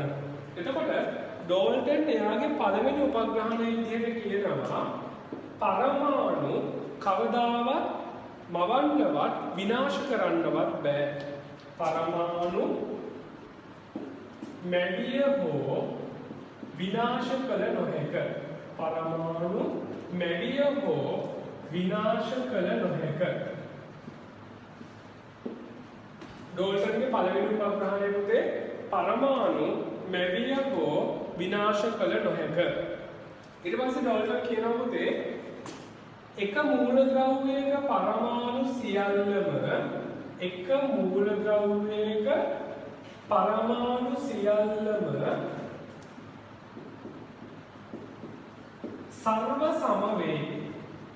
එක මූලද්‍රව්‍යයක පරමාණු සියල්ලම සර්ව සම වේ. මොකක්ද පුතේ ඒකේ අදහස? අපි හිතමු ඔක්සිජන් කියන පරමාණුව ගත්තයි කියලා.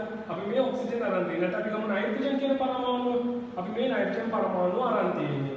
එතකොට ඩෝල්ටන් කියනවා නයිට්‍රජන් පරමාණු ගත්තොත් හැම නයිට්‍රජන් පරමාණුවක්ම විශාලත්වයෙන් ස්කන්ධයෙන් ඒ වගේ තියෙන හැම ලක්ෂණයකින්ම සමානයි කියලා. මේ ඔක්කොගෙම සයිස් එක සමානයි. ඒ කියන්නේ ප්‍රමාණය සමානයි. ඊට පස්සේ යාලගේ ස්කන්ධය සමානයි. වර්ණ ඒ වගේ නයිට්‍රජන් නම් නයිට්‍රජන් මේ ලෝකේ තියෙන හැම පරමාණුවක්ම සර්ව සමයි කියලා කියනවා. එයා කියනවා එකම මූලද්‍රව්‍යයේ පරමාණු සියල්ලම සර්ව සම වේ කියලා. මේ ලෝකේ කොතන නයිට්‍රජන් තිබ්බත් එක වගේ. මේ ලෝකේ කොතන හයිඩ්‍රජන් තිබ්බත් එක වගේ. ඒ වගේ ඕනම තැනක තියෙන එකම මූලද්‍රව්‍යයේ පරමාණු සියල්ලම සර්ව සමයි කියලා කියනවා. එතකොට උදේ උපග්‍රහණ දෙකක් කතා කරා. දැන් මම උඩට දාගන්න උත්සාහ කරන පළවෙනි එක මොකද්ද? පරමාණු මැවිය හෝ විනාශ කළ නොහැක. දෙවෙනි එක එකම මූලද්‍රව්‍යයේ පරමාණු සියල්ලම සර්ව සම වේ. එකම මූලද්‍රව්‍යයේ පරමාණු සියල්ලම සර්ව සම වේ. එතකොට අපි දැන් තුන්වෙනි උපග්‍රහණයට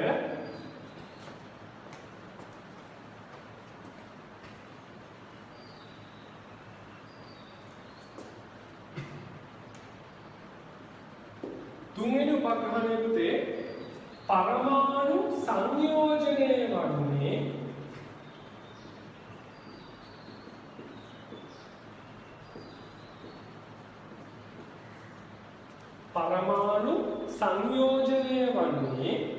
සරල අනුපාතවලිනි. ඩෝල්ටන් එයාගේ තුන්වෙනි උපග්‍රහණය විදිහට කියනවා පරමාණු සංයෝජන වෙනවා කියන්නේ මොකද්ද පුතේ? සංයෝජන වෙනවා කියන්නේ බැඳෙනවයි කියන එක.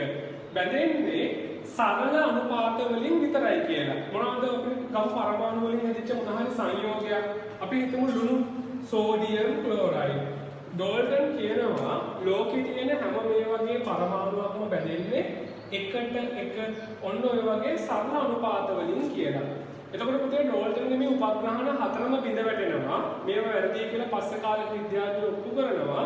එතකොට මේ උපග්‍රහණයේ බිඳ වැටෙන්න හේතුව උනේ පස්සේ කාලෙක අපි හොයාගන්නවා විශාල කාබනික සංයෝග C7යි H18 ඊට පස්සේ C7යි H16 මෙන්න මේ වගේ කාබනික සංයෝග හොයාගන්නවා. නැත්නම් අපි ගත්තොත් එහෙම C8යි H18 මොනවද මේ C8යි H18 කියලා කියන්නේ?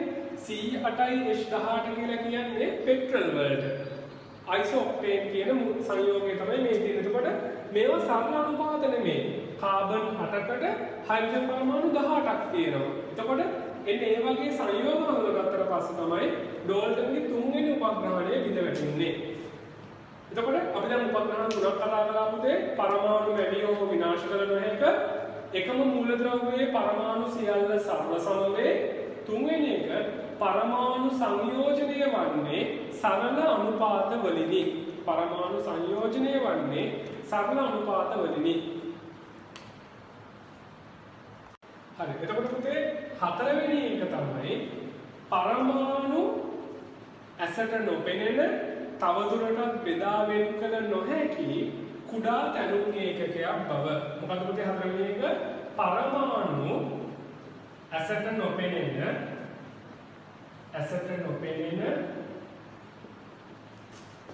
තවදුරටත් බෙදා වෙන් කළ නොහැකි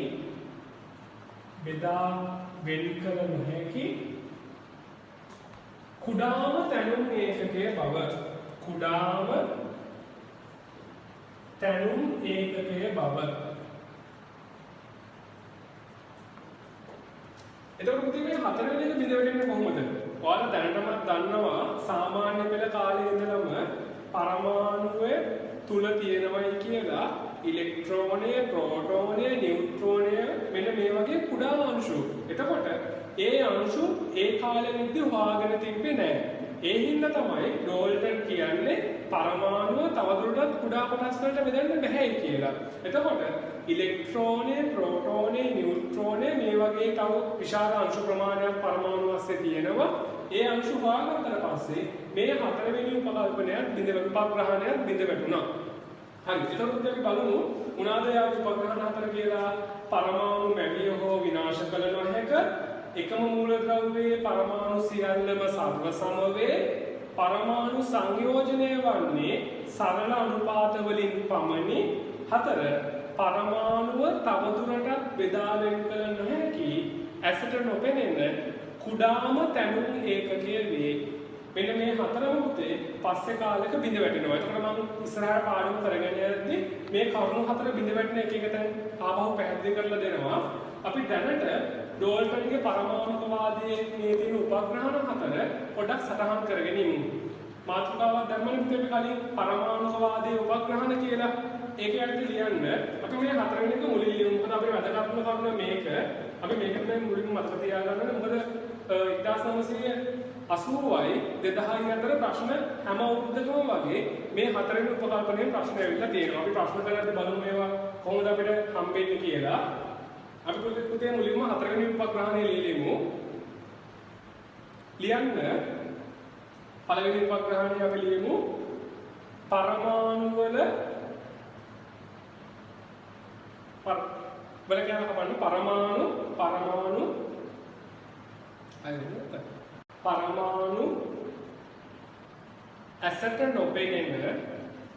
පරමාණු ඇසට නොපෙනෙන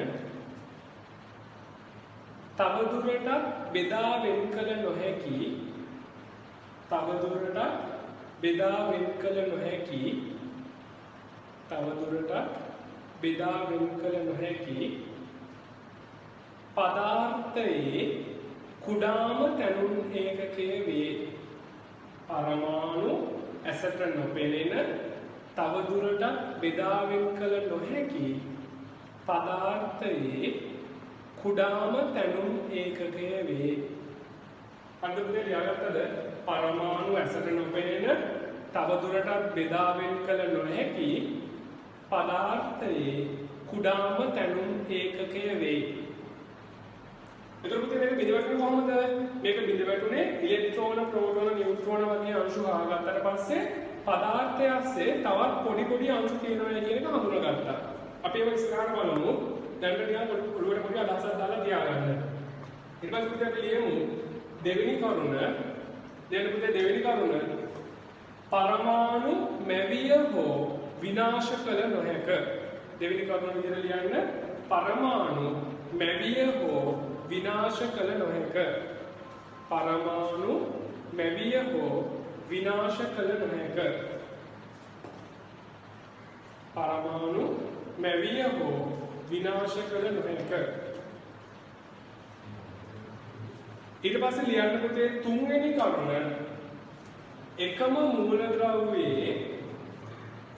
මූලද්‍රව්‍යයේ පරමාණු සියල්ලම සර්ව සම වේ. එකම මූලද්‍රව්‍යයේ පරමාණු සියල්ලම සර්ව සම වේ. එකම මූලද්‍රව්‍යයේ පරමාණු සියල්ලම සර්ව සම වේ. ඊට පස්සේ හතරවෙනි උපග්‍රහණය ලියන්න. හතරවෙනි කරුණ පරමාණු සංයෝජනය වන්නේ සරල අනුපාත වලින් පමණි. හතරවෙනි උපග්‍රහණය පුතේ පරමාණු සංයෝජනය වන්නේ සරල අනුපාත වලින් පමණි. පරමාණු සංයෝජනය වන්නේ සරල අනුපාත වලින් පමණි. එතකොට අපි දන්නවා දැන් එහෙනම් මේ උපග්‍රහණ හතර උපග්‍රහණ කියලා කිව්වේ මොනවද? උපග්‍රහණ කියලා කියන්නේ පරීක්ෂණාත්මක ඔප්පු කරන්න බැරි වෙච්ච ඒවා. යාත් නිකන් හිතිච්ච අදහස් ටිකක් එයා කිව්වා. එතකොට පස්සේ කාලෙක මේ උපග්‍රහණ හතරම අපි වැරදි කියලා ඔප්පු කරලා තියෙනවා. විවිධ විද්‍යාඥයන් විසින් මේ කරුණ අරගෙන මේවා වැරදි කියලා ඔප්පු කරලා තියෙනවා. වෙනම පුතේ යටින් ලියන්න තරුවක් දාලා මොකක් හරි පාට පෑනකින් වෙනම වැදගත් සටහනක් විතර ලියන්න මොකක් හරි ලකුණක් එක්ක ලියන්න පුතේ ඉහත උපග්‍රහණ හතරම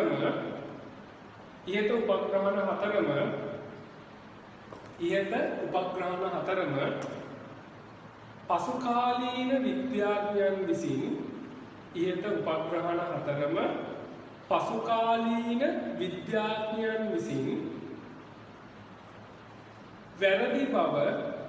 වැරදි බව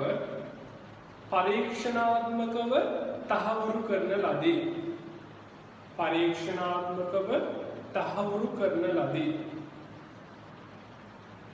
ඉහත උපග්‍රහණ සියල්ලම වැරදි බව පසුකාලීන විද්‍යාඥයන් විසින් පරීක්ෂණාත්මකව තහවුරු කරන ලදී. එතකොට අපි ඉස්සරහදී මේ උපග්‍රහණ ගැන වෙනම කතා කරමු. කොතනද මේව ප්‍රතික්ෂේප වුණේ කියලා පළවෙනි පාඩම මාසේ අපිට විවිධ තැන්වලදී තියෙනවා. එතනදී මම ආයෙ නැවත මේ උපග්‍රහණ ගැන මතක් කරලා දෙන්නම්.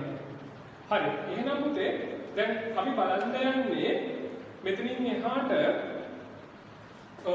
පරමාණු මාස්සේ තියෙනවානේ අපි දන්නවානේ ඉලෙක්ට්‍රෝනේ, ප්‍රෝටෝනේ, නියුට්‍රෝනේ ඒව හඳුනා ගන්න ගත්තේ කොහොමද? නැත්නම් මේ අපි මුලින්ම ලියපු උපග්‍රහණය තමයි පරමාණු තවදුරටත් බෙදා වෙන් කළ නොහැක කියන එක.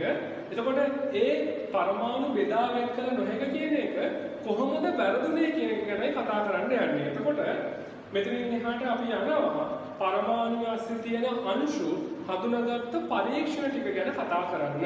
එතකොට ඒවනේ එන්න කලින් අපි දැනගන්න ඕනි කොහොමද ක්‍රමක්‍රමයෙන් පියවරෙන් පියවර මේ පරීක්ෂණ. Objective: to understand the first scientific atomic theory. The first scientific theory about atom was put forward by an English chemist, John Dalton, in 1803. He described an atom as a solid hard sphere which is neutral with no charge on it. Let's understand the postulates given by him in his atomic theory. Composition of matter. Consider an element, for example gold. See what it's made of? As you can see, it is made of particles of the same type. Whereas a compound like water is made of particles of two different types.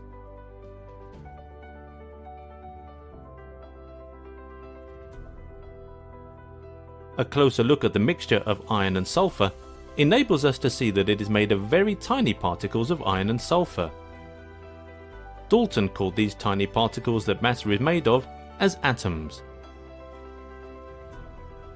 All forms of matter, whether an element, a compound, or a mixture, is made up of very tiny particles called atoms. Indivisibility of atoms. Consider a piece of the metal gold. When you try breaking a piece of the metal, gold, into smaller pieces, at some point it becomes impossible to break it any further. Dalton called this smallest particle of matter an atom, and he further stated that the atom is indivisible. Atoms of similar elements. Consider a pure gold coin and silver coin. Pure gold coin is made up of gold atoms only. Similarly, in silver coin, there are no atoms other than silver atoms. If you observe the atoms of gold closely, they look identical. They seem to have the same shape, size, and mass. Therefore, it can be said that atoms of the same element are alike in shape, size, mass, etc. Now let's observe how different atoms of gold react with atoms of another element, say chlorine. The atoms of gold react with the atoms of chlorine, and they all form the same compound, auric chloride. So, Dalton, in his theory, proposed that not only are atoms of an element identical in size, shape, and mass, they also possess the same chemical properties. Atoms of dissimilar elements. Let's now compare the atoms of hydrogen and oxygen. As you can see, the oxygen atom is bigger than the hydrogen atom. Also, the mass of the oxygen atom is greater than that of the hydrogen atom. If both hydrogen and oxygen are allowed to react with sulfur, you may observe that hydrogen reacts with sulfur to form hydrogen sulfide, while oxygen reacts with sulfur to form sulfur dioxide, which are two different compounds. Therefore, Dalton proposed that atoms of different elements are different in all respects. Role of atoms in a chemical reaction. When two elements such as magnesium and chlorine react, the product formed is magnesium chloride. Can you see any new atoms formed in the product other than magnesium and chlorine? No. Even though there is a change in the arrangement of the atoms in the product, magnesium chloride, it is made up of the atoms of the reactants, magnesium and chlorine, and no other. So, Dalton suggested that, in a chemical reaction, atoms of an element get rearranged but do not change into atoms of another element. The atom is also considered as the smallest particle that takes part in the chemical reaction. Invincibility of atoms. Let's now consider a few reactions. Hydrogen reacts with oxygen to form water or steam. Let us try to find the number of atoms of reactants involved in the reaction, and also those in the product formed as a result of the reaction. On studying the chemical equation closely, we see that there are 4 atoms of hydrogen and 2 atoms of oxygen on the reactant side. And on the product side, we have the same number of atoms, that is, 4 atoms of hydrogen and 2 atoms of oxygen. Let's study another chemical reaction to understand this better. Zinc reacts with dilute hydrochloric acid to form zinc chloride and hydrogen. In this reaction too, you may observe that both the reactant side and the product side contain the same number of atoms. That is, 1 atom of zinc, 2 atoms each of chlorine and hydrogen, making it a total of 5 atoms on both sides of the equation. This endorsed Dalton's finding that atoms are neither created nor destroyed in a chemical reaction. Combination of atoms. Let's observe the formation of a compound from atoms. Here, hydrogen atoms combined with oxygen atoms to form water molecules. That each water molecule has 2 atoms of hydrogen and 1 atom of oxygen. The ratio of combination of hydrogen and oxygen to form water molecule, H2O, is 2:1. Similarly, 1 atom of carbon combines with 4 atoms of hydrogen to form 1 molecule of methane. Here, The ratio in which carbon and hydrogen atoms combine to form methane is 1:4.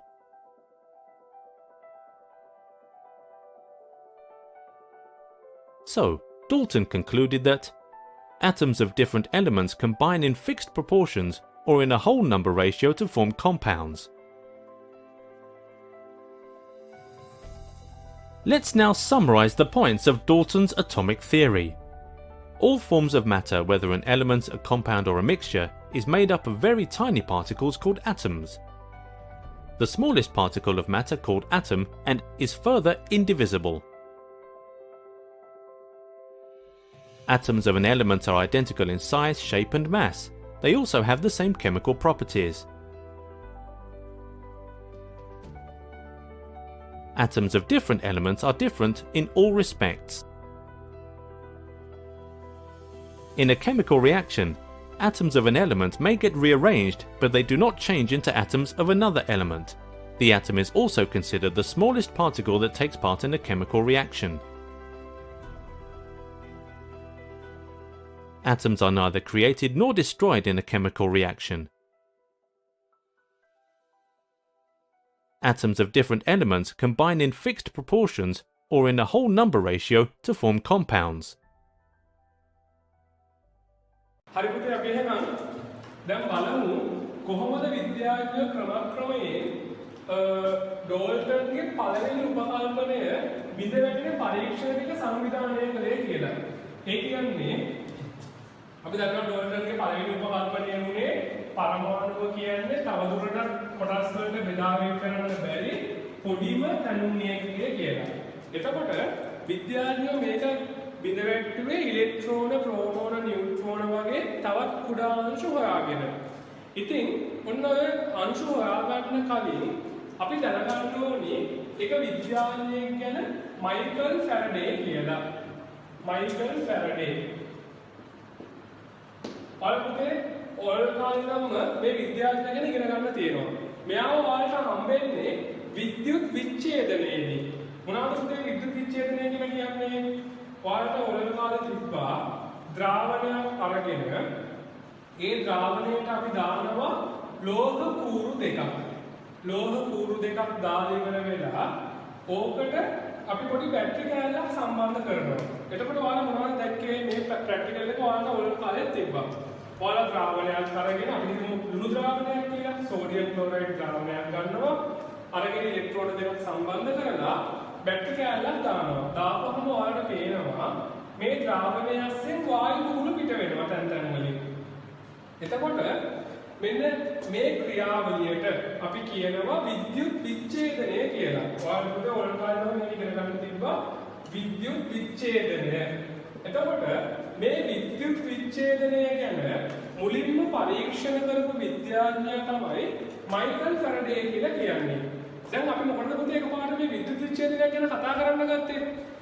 මේ ගැන අපි කතා කරන්න ගත්තේ Michael ෆැරඩේ විද්‍යුත් විච්ඡේදනය ගැන පරීක්ෂණ කරද්දී එයාට දැනෙන්න ගත්තා පදාර්ථයට විද්‍යුතයක් යවුවහම පදාර්ථය වෙනස් වුණා. ද්‍රවය වායුවක් බවට පත් වුණා. ඒකෙන් එයා මුලින්ම අදහසක් ඉදිරිපත් කළා පදාර්ථය අස්සේ විද්‍යුතයක් සංවේදනය කරන්න පුළුවන් විදිහේ තව කුඩා අංශුවක් තියෙන බව. ඒක පුතේ අපි සරලව තේරුම් ගන්න කොහොමද? අපි හිතමු මෙහෙම අපි දැන් මීගමුවේ ඉන්නවා. අපිට මීගමුවේ ඉඳලා කොළඹට යන්න මොනවා හරි මාධ්‍යයක් අවශ්‍ය වෙනවා. එතකොට මම බස් එකක් පාවිච්චි කරනවා මගේ ගමනාගමන මාධ්‍ය විදිහට. ඒ වගේ විද්‍යුතය දුන්නහම විද්‍යුතය ගමන් කරන බස් එකක් පදාර්ථය තුල තියෙනවයි කියලා ෆැරඩේ පැහැදිලි කළා. ඒ පැහැදිලි කිරීමෙන් එයා අදහස් කරා ඩෝල්ටන් කිව්ව පරමාණුව ASCII තව පොඩි මොනවා හරි බස් එකක් වගේ අංශුවක් තියෙනවා. මේ අංශුවට පුළුවන් විද්‍යුතය තැන් තැන් වලට අරන් යන්න කියලා. එතකොට එතනින් තමයි ඩෝල්ටන්ගේ පරමාණුකවාදයේ පළවෙනි උපග්‍රහණය පිළිබඳව විද්‍යාඥයෝ සැක කරන්න පටන් ගන්නෙ. එතකොට මේ ෆැරඩේ කියන විද්‍යාඥයා විද්‍යුත් විච්ඡේදන ක්‍රමවලින් තහවුරු කරගෙන එයා අදහස් තුනක් ඉදිරිපත් කරනවා. නැත්නම් අපි කියනවා පුතේ ෆැරඩේගේ සාක්ෂි කියලා. ෆැරඩේ සාක්ෂි තුනක් ඉදිරිපත් කරනවා පදාර්ථය තුල විද්‍යුතය සංනයනය කරන්න පුළුවන් විදිහේ අංශුවක් පවතින බවට. ඒ සාක්ෂි තුන පුතේ අපි අනිවාර්යයෙන් මතක තියාගන්න ඕනේ. මොකද ඒ සාක්ෂි තුන ගොඩක් සැරයක් පසුගිය විභාග ප්‍රශ්න පත්‍රවල අහලා තියෙනවා. අපි පුතේ කියනවා ෆැරඩේගේ පළවෙනි සාක්ෂිය තමයි පිරිමැදීමෙන් ආරෝපණ ඇති කළ හැක. පිරිමැදීමෙන් ආරෝපණ ඇති කළ හැක.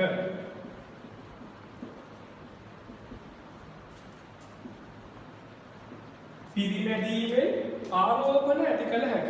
ඒ මොකද්ද පුතේ පිරිමැදීමෙන් ආරෝපණ ඇති කළ හැක කියලා කියන්නේ? ඔයාලා දන්නවා ඔයාලා සාමාන්‍ය පෙළ කාලෙදි කරා පොඩි කොළ කෑල්ලක් අරන් ඔළුවේ මෙහෙම අතුල්ලනවා. ඇතුළුවාට පස්සේ ඒ කොළ කෑල්ල ගිහිල්ලා තව කොළ කෑල්ලකට ලං කරාම මොකද්ද වෙන්නේ? ඒ කොළ කෑලි දෙක එකට එකක් ආකර්ෂණය වෙන්න පටන් ගන්නවා. මේ කොළ කෑලි දෙක එකකට එකක් ආකර්ෂණය වෙන්න පටන් ගන්නවා. ඒක වෙන්නේ කොහොමද පුතේ? අපි කොළ කෑල්ලක් පිරිමැද්දාම ඒකට මොනවා හරි ධන හෝ ඍණ ආරෝපණයක් ලැබෙනවා. ඒතර මේ ලැබිච්ච ආරෝපණයෙන් හින්දා මේ ආරෝපණය පැත්තට මේ අනිත් කොළ කෑල්ල ASCII තියෙන ආරෝපණය ඇදිලා එනවා. ඒතර ෆැරඩේ ඕකෙන් පැහැදිලි කරනවා කොළ කෑල්ලක් ASCII ඒ කියන්නේ මේ කොළ දෙක ආකර්ෂණය වෙන්න නම් ආරෝපණ තියෙන්න ඕනි. ආරෝපණ තියෙනවා නම් පරමාණු ASCII මොනවා හරි ආරෝපිත ද්‍රව්‍ය තියෙන්න ඕනි කියලා. එතකොට ඉතින් මට කියන්න අපි කොහොමද මොනවා හරි දෙයක් ආරෝපිතයි කියලා හඳුනගන්නේ? අපිට මොකක්ද හඳුනගන්න පුළුවන් ක්‍රමය? ඔයාලගේ සාමාන්‍ය වෙල විෂය නිර්දේශයේ මම හිතන්නේ මේක දැන් අයින් කරලා තියෙන්නේ අපිට පුළුවන් වස්තුවක් ආරෝපිතද කියලා හඳුනගන්න පොඩි විද්‍යාගාර උපකරණයක් තියෙනවා ස්වර්ණ පත්‍ර විද්‍යුත් දර්ශකය කියලා. මොකද්ද පුතේ උපකරණේ නම? ස්වර්ණ පත්‍ර විද්‍යුත් දර්ශකය. ස්වර්ණ පත්‍ර විද්‍යුත් දර්ශකය. අපි බලමු පුතේ පොඩි වීඩියෝ සටහනක් මොකක්ද මේ ස්වර්ණ පත්‍ර විද්‍යුත් දර්ශකය කියන්නේ කියලා.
එතකොට පුතේ ඔයාලා දැක්කේ ස්වර්ණපත්‍ර විද්‍යුත් දර්ශකයකට අපි පොඩි ආරෝපිත කොළ කෑල්ලක් හරි මොනවා හරි වස්තුවක් ගිහිල්ලා තිබ්බහම ඒ ස්වර්ණපත්‍ර දෙක ඈත් වෙලා කොහොමද ආරෝපණයක් තියෙනවද කියලා හඳුනගන්නේ කියලා. එතකොට අපි ආරෝපිත වස්තුවක් ගිහිල්ලා දර්ශකයේ උඩ තිබ්බහම දර්ශකයේ තියෙන පත්‍ර දෙක ඈත් වෙනවා. ඔයාලා වීඩියෝ එකේ දැක්කා වගේ පත්‍ර දෙක ඈත් වෙනවා. එතකොට ඔතනින් අපිට පුළුවන් වස්තුවක් ආරෝපිතයි කියලා හඳුන ගන්න. එතකොට පුතේ අපි මේ ෆැරඩේගේ සාක්ෂි ගැන කතා කරන්නේ. පළවෙනි සාක්ෂිය අදහස ඔළුවට දාගන්න. පිරිමැදීමෙන් ස්ථිති විද්‍යුත් ආරෝපණ ඇති කළ හැක. නැත්නම් පිරිමැදීමෙන් ස්ථිති විද්‍යුත් ආරෝපණ ඇති වේ. ෆැරඩේ ඕක පළවෙනි සාක්ෂිය විදිහට ඉදිරිපත් කරනවා.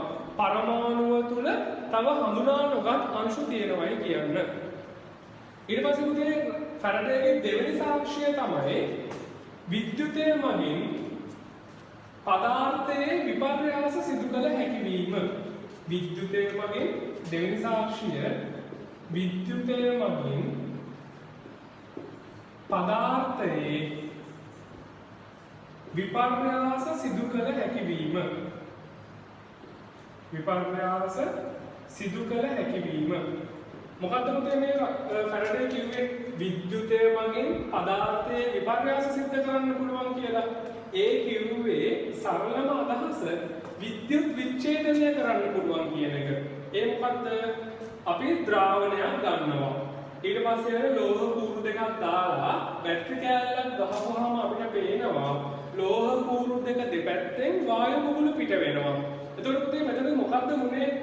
අපි කරන්ට් එකක් දීලා විද්‍යුතයක් සම්බන්ධ කරලා නැත්නම් විද්‍යුතය සපයලා පදාර්ථයේ අවස්ථාව වෙනස් කළා. විපර්යාසයක් කරගත්තා. විපර්යාසයක් කියන්නේ පුතේ වෙනස්කමක් කියන එක. එතකොට අපිට විද්‍යුතය යවලා පදාර්ථයේ වෙනස්කමක් කරන්න නම් විද්‍යුතය සහ පදාර්ථය අතර මොනවා හරි පොදු වෙච්ච අංශුවක් නැත්නම් ඒ දෙන්න අතර සම්බන්ධතාවයක් තියෙන්න ඕනේ. එතකොට ෆැරඩේ කියනවා විද්‍යුතයේ පදාර්ථයේ වෙනස්කම් කරගන්න පුළුවන් නම් අනිවාර්යයෙන්ම පදාර්ථය ASCII විද්‍යුතය අරගෙන යන්න පුළුවන් මොන හරි අංශුවක් ඇති කියලා. එතකොට පුතේ ෆැරඩේගේ දෙවෙනි සාක්ෂිය තමයි විද්‍යුතය මගින් පදාර්ථයේ විපර්යාස සිදු කරගත හැකි වීම. ෆැරඩේගේ තුන්වෙනි සාක්ෂිය විදිහට එයා ඉදිරිපත් කරනවා පුතේ. ෆැරඩේ කියනවා යාගේ තුන්වෙනි සාක්ෂිය විදිහට පදාර්ථයේ සිදුවන විපර්යාස මගින් තුන්වෙනි සාක්ෂිය පදාර්ථයේ සිදුවන විපර්යාස මගින් පදාර්ථයේ සිදුවන විපර්යාස මගින් විද්‍යුතය ජනනය කළ හැකි වීම. විද්‍යුතය ජනනය කළ හැකි වීම. මොකද පුතේ ඒකේ අදහස? පදාර්ථයේ වෙනස්කමක් කරාම කරන්ට් එක හැදෙනවලු. අපි දන්නවද එහෙම උදාහරණයක්? අපි දන්නවා. මොකක්ද අපි දන්න උදාහරණය? වියලි කෝෂය. බැටරි කෑල්ලක් ගමු. බැටරි කෑල්ලක් ගත්තාම මොකද්ද වෙන්නේ? බැටරි කෑල්ල ඇස්සේ තියෙනවා පොඩි කාබන් කූරක්. ඊට පස්සේ මේක ඇස්සේ පොඩි සිංක් තහඩුවක් තියෙනවා. තව සල්ෆියුරික් අම්ලය තියෙනවා. එතකොට මේ පදාර්ථ ටික ප්‍රතික්‍රියා කරනකොට අපිට කරන්ට් එක හම්බ වෙනවා. ඒක තමයි ෆැරඩේ කියන්නේ පදාර්ථයේ සිදුවන විපර්යාස මගින් විද්‍යුතය ජනනය කළ හැකි වීම කියලා. පදාර්ථයේ සිදුවන විපර්යාස මගින් විද්‍යුතය ජනනය කළ හැකි වීම කියලා. එතකොට පුතේ ෆැරඩේ මේ කිව්ව සාක්ෂි තුනෙන් අදහස් කරනවා පදාර්ථය තුල තවදුරටත් බෙදිය නොහැකි ඩෝල්ටන්ගේ උපග්‍රහණය වැරදි කියලා. ඒ කියන්නේ පදාර්ථයේ පරමාණු තුල තවත් මොනවා හරි අංශුවක් තියෙනවා කියන ෆැරඩේ මේ සාක්ෂි තුනෙන් අදහස් කරනවා. එතකොට අපි බලමු දැන් මොනවද සාක්ෂි තුන කියලා. පළවෙනි සාක්ෂිය තමයි මතක තියාගන්න දන්නව පිරිමැදීමෙන් ස්ථිති විද්‍යුත් ආරෝපණ ඇති කළ හැකි වීම. දෙවෙනි සාක්ෂිය විද්‍යුතය මගින් පදාර්ථයේ විපර්යාස සිදු කළ හැකි වීම. විද්‍යුතය මගින් පදාර්ථයේ විපර්යාස සිදු කළ හැකි වීම. මොකද්ද පුතේ උදාහරණය? උදාහරණය තමයි විද්‍යුත් විච්ඡේදනය. උදාහරණය විද්‍යුත් විච්ඡේදනය. තුන්වෙනි එක මොකද්ද? තුන්වෙනි එක පදාර්ථයේ සිදුවන විපර්යාස මගින් විද්‍යුතය ජනනය කළ හැකි වීම. පදාර්ථයේ සිදුවන විපර්යාස මගින් විද්‍යුතය ජනනය කළ හැකි වීම. ඒකට මුලින්ම අපි උදාහරණයක් විදිහට ගන්න පුළුවන් අපේ නිවසේ තියෙන වියලි කෝෂය. අපි ගාව තියෙන බැටරි කෑල්ල. වියලි කෝෂය උදාහරණයක් විදිහට බලන්න පුළුවන්. එහෙනම් අපි මේක සටහන් කරගෙන ඉමු. ඊට පස්සේ අපි මෙතනින් ගත්ත අවසාන නිගමනයට. ඒකේ මාතෘකාවක් දාන්න. පොඩි මාතෘකාවක් දාන්න. ෆැරඩේ ඉදිරිපත් කළ සාක්ෂි කියලා. ෆැරඩේ ඉදිරිපත් කළ සාක්ෂි.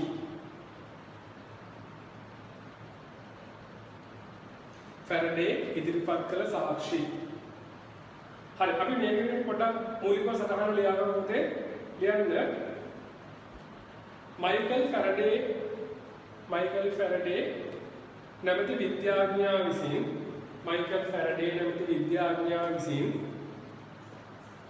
ෆැරඩේ නැමැති විද්‍යාඥයා විසින් විද්‍යුත් විච්ඡේදනය පිළිබඳ මයිකල් ෆැරඩේ නැමැති විද්‍යාඥයා විසින් විද්‍යුත් විච්ඡේදනය පිළිබඳ විවිධ පරීක්ෂණ සිදු කළ අතර විද්‍යුත් විච්ඡේදනය පිළිබඳ විවිධ පරීක්ෂණ සිදු කළ අතර එමගින් ඔහු විසින්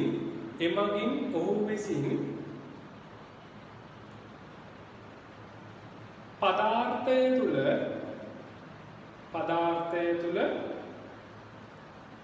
වරහන් පුතේ පරමාණු තුල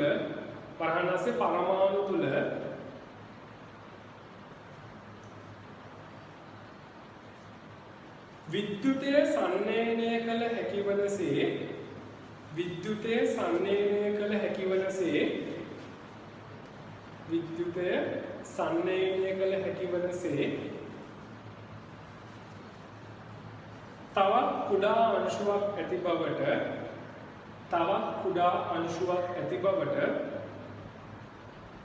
තවත් කුඩා අංශුවක් ඇති බවට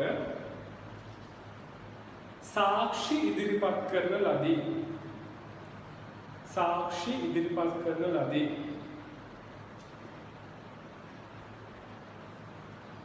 එමගින් ඔහු විසින්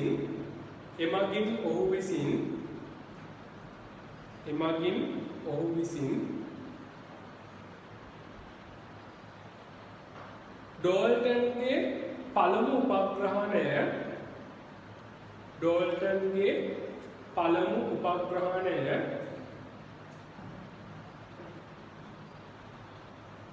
වැරදි බවට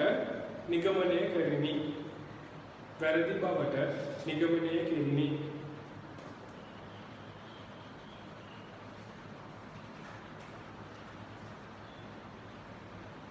හරි අපි ලියමු පුතේ සාක්ෂි ටික. පළවෙනි සාක්ෂිය ලියන්න. සාක්ෂි කියලා දාලා පළවෙනි සාක්ෂිය ලියන්න. පිරිමැදීමෙන් ස්ථිති විද්‍යුත් ආරෝපණ ඇති කළ හැකි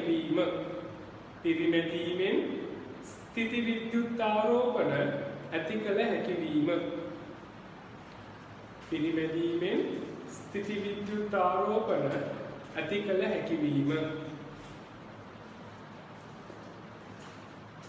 तो पेन्वा इස්සල්ලා වීඩියෝ දර්ශනයකින් ස්වර්ණපත්‍ර විද්‍යුත් දර්ශකය පාවිච්චි කරලා පිරිමැදීමෙන් ආරෝපණ ඇති කරන්න පුළුවන්. ඔයාලට ස්වර්ණපත්‍ර විද්‍යුත් දර්ශකය භෞතික විද්‍යාව යටතේ ඉස්සරහට ඉගෙන ගන්න පුළුවන් වෙයි. ඊට පස්සේ පළවෙනි සාක්ෂිය හරියට පිරිමැදීමෙන් ස්ථිති විද්‍යුත් ආරෝපණ ඇති කළ හැකි වීම. දෙවෙනි සාක්ෂිය ලියන්න. දෙවෙනි සාක්ෂිය විද්‍යුතය මගින් පදාර්ථයේ විපර්යාස සිදු කළ හැකි වීම. විද්‍යුතය මගින් පදාර්ථයේ විපර්යාස සිදු කළ හැකි වීම. විද්‍යුතය මගින් පදාර්ථයේ විපර්යාස සිදු කළ හැකි වීම. විද්‍යුතය මගින් පදාර්ථයේ විපර්යාස සිදු කළ හැකි වීම. ඒකට උදාහරණයක් විදිහට ලියන්න පුතේ. විද්‍යුත් විච්ඡේදනය උදාහරණයක් තමයි විද්‍යුත් විච්ඡේදනය. ඔයාලට ඔය කාලේ මේකේ ප්‍රැක්ටිකල් එකකුත් තිබ්බා. විද්‍යුත් විච්ඡේදනය ගැන. ඊට පස්සේ තුන්වෙනි සාක්ෂිය ලියන්න. තුන්වෙනි සාක්ෂිය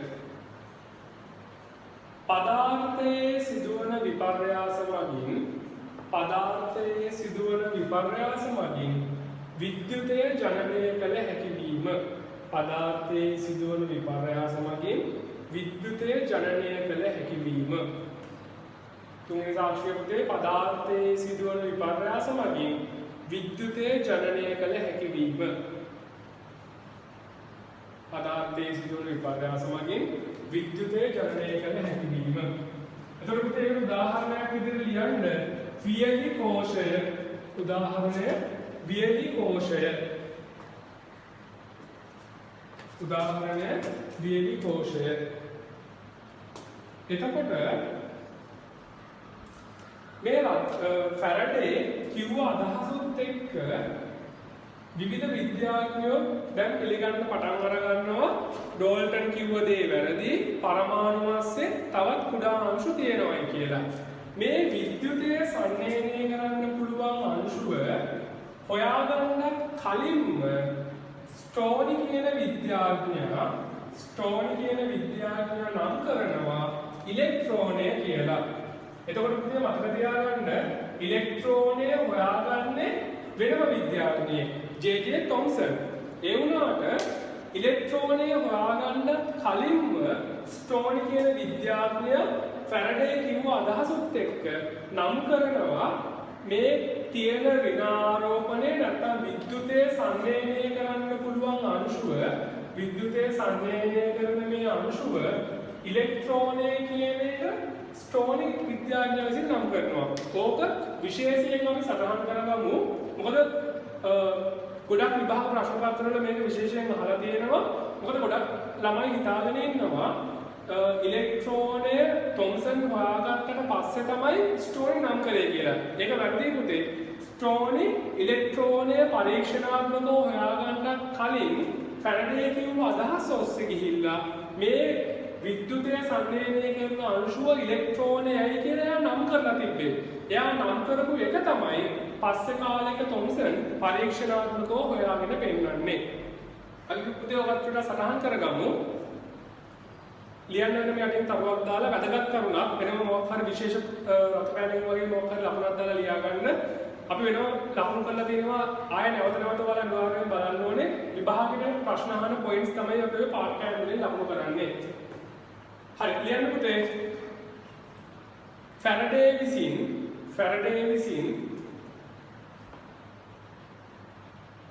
විද්‍යුතය සංවේදනය කරන අංශුවක් පවතින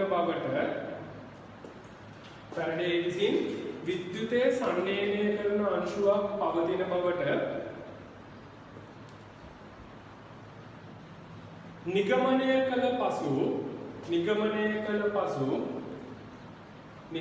කළ පසු ස්ටෝනි විසින් එම අංශුව ඉලෙක්ට්‍රෝනය බවට නම් කරන ලදී. ස්ටෝනි විසින් එම අංශුව ඉලෙක්ට්‍රෝනය බවට නම් කරන ලදී. ඒ වන විට ඉලෙක්ට්‍රෝනය පරීක්ෂණාත්මකව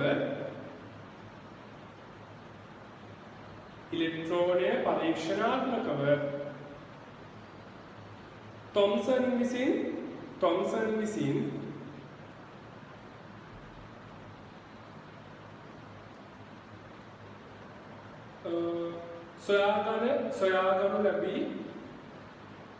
සොයාගනු ලැබී නොතිබ්බේය.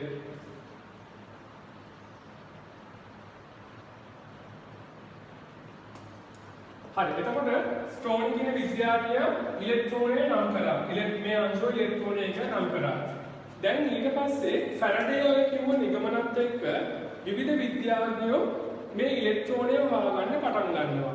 අපි දැන් හඳුනගන්න යන්නේ මේ කතා කරන්න යන්නේ ඉලෙක්ට්‍රෝනය හඳුනාගත්තු විදිය ගැන. පුතේ ප්‍රධාන මාතෘකාවක් ගන්න ඉලෙක්ට්‍රෝනය හඳුනා ගැනීම කියලා. ඉලෙක්ට්‍රෝනය හඳුනා ගැනීම. ඉලෙක්ට්‍රෝනය හඳුනා ගැනීම. මේක අපේ පාඩමේ ප්‍රධාන මාතෘකාවක් ඉලෙක්ට්‍රෝනය හඳුනා ගැනීම. එතකොට මේ ඉලෙක්ට්‍රෝනය හඳුනාගත්තු පරීක්ෂණයට අපි නමක් කියනවා කැතෝඩ කිරණ පරීක්ෂණය කියලා. කැතෝඩ කිරණ පරීක්ෂණය. ඉලෙක්ට්‍රෝනය හඳුනාගත්තු පරීක්ෂණයට අපි නමක් කියනවා පුතේ කැතෝඩ කිරණ පරීක්ෂණය කියලා. එතකොට කැතෝඩ කිරණ පරීක්ෂණය කියලා කියන්නේ විද්‍යාඥයෝ 3 දෙනෙක් එකතු වෙලා මේ පරීක්ෂණය කරන මේ කවුද කියලා බලමු. එයාලා ගන්නවා පොඩි වීදුරු නලයක්. වීදුරු නලයක් අරගෙන ඒක අස්සට ලෝහ තාඩු දෙකක් දානවා. ලෝහ තාඩු දෙකක් දාලා ඒ ලෝහ තාඩු වලට විද්‍යුතය සම්බන්ධ කරන්න යන්නේ. මේ පරීක්ෂණයේදී ලෝහ තාඩු දෙකක් සම්බන්ධ කරනවා. අපි ඒකේ ධනාග්‍රයට කියනවා අපි ධනාග්‍රයට කියන නම රසායන විද්‍යාවේදී ඇනෝඩය. ඍණාග්‍රයට අපි කියනවා කැතෝඩය කියලා. ඍණාග්‍රයට අපි කියනවා කැතෝඩය කියලා. මෙතනට අපි දෙනවා ඉතාමත් ඉහළ වෝල්ටීයතාවයක්. විභවාන්තරයක් වෝල්ට් 15000යි 20000යි අතර විභවාන්තරයක් අපි සම්බන්ධ කරනවා. එතකොට මෙන්න මේ උපකරණ කට්ටලයකට අපි කියනවා කැතෝඩ කිරණ නලය කියලා. මේ තියෙන්නේ කැතෝඩ කිරණ නලය. ඊට අමතරව පුතේ මෙතන පොඩි උපකරණයක් සම්බන්ධ කරලා තියෙනවා. අපි ඒකට කියනවා රේචන පොම්පය කියලා. රේචන පොම්පය. රේචනය කරනවා කියන්නේ මොකක්ද පුතේ? රේචනය කරනවා කියන්නේ අස්සේ තියෙන වාතය එළියට අදිනවයි කියන එක.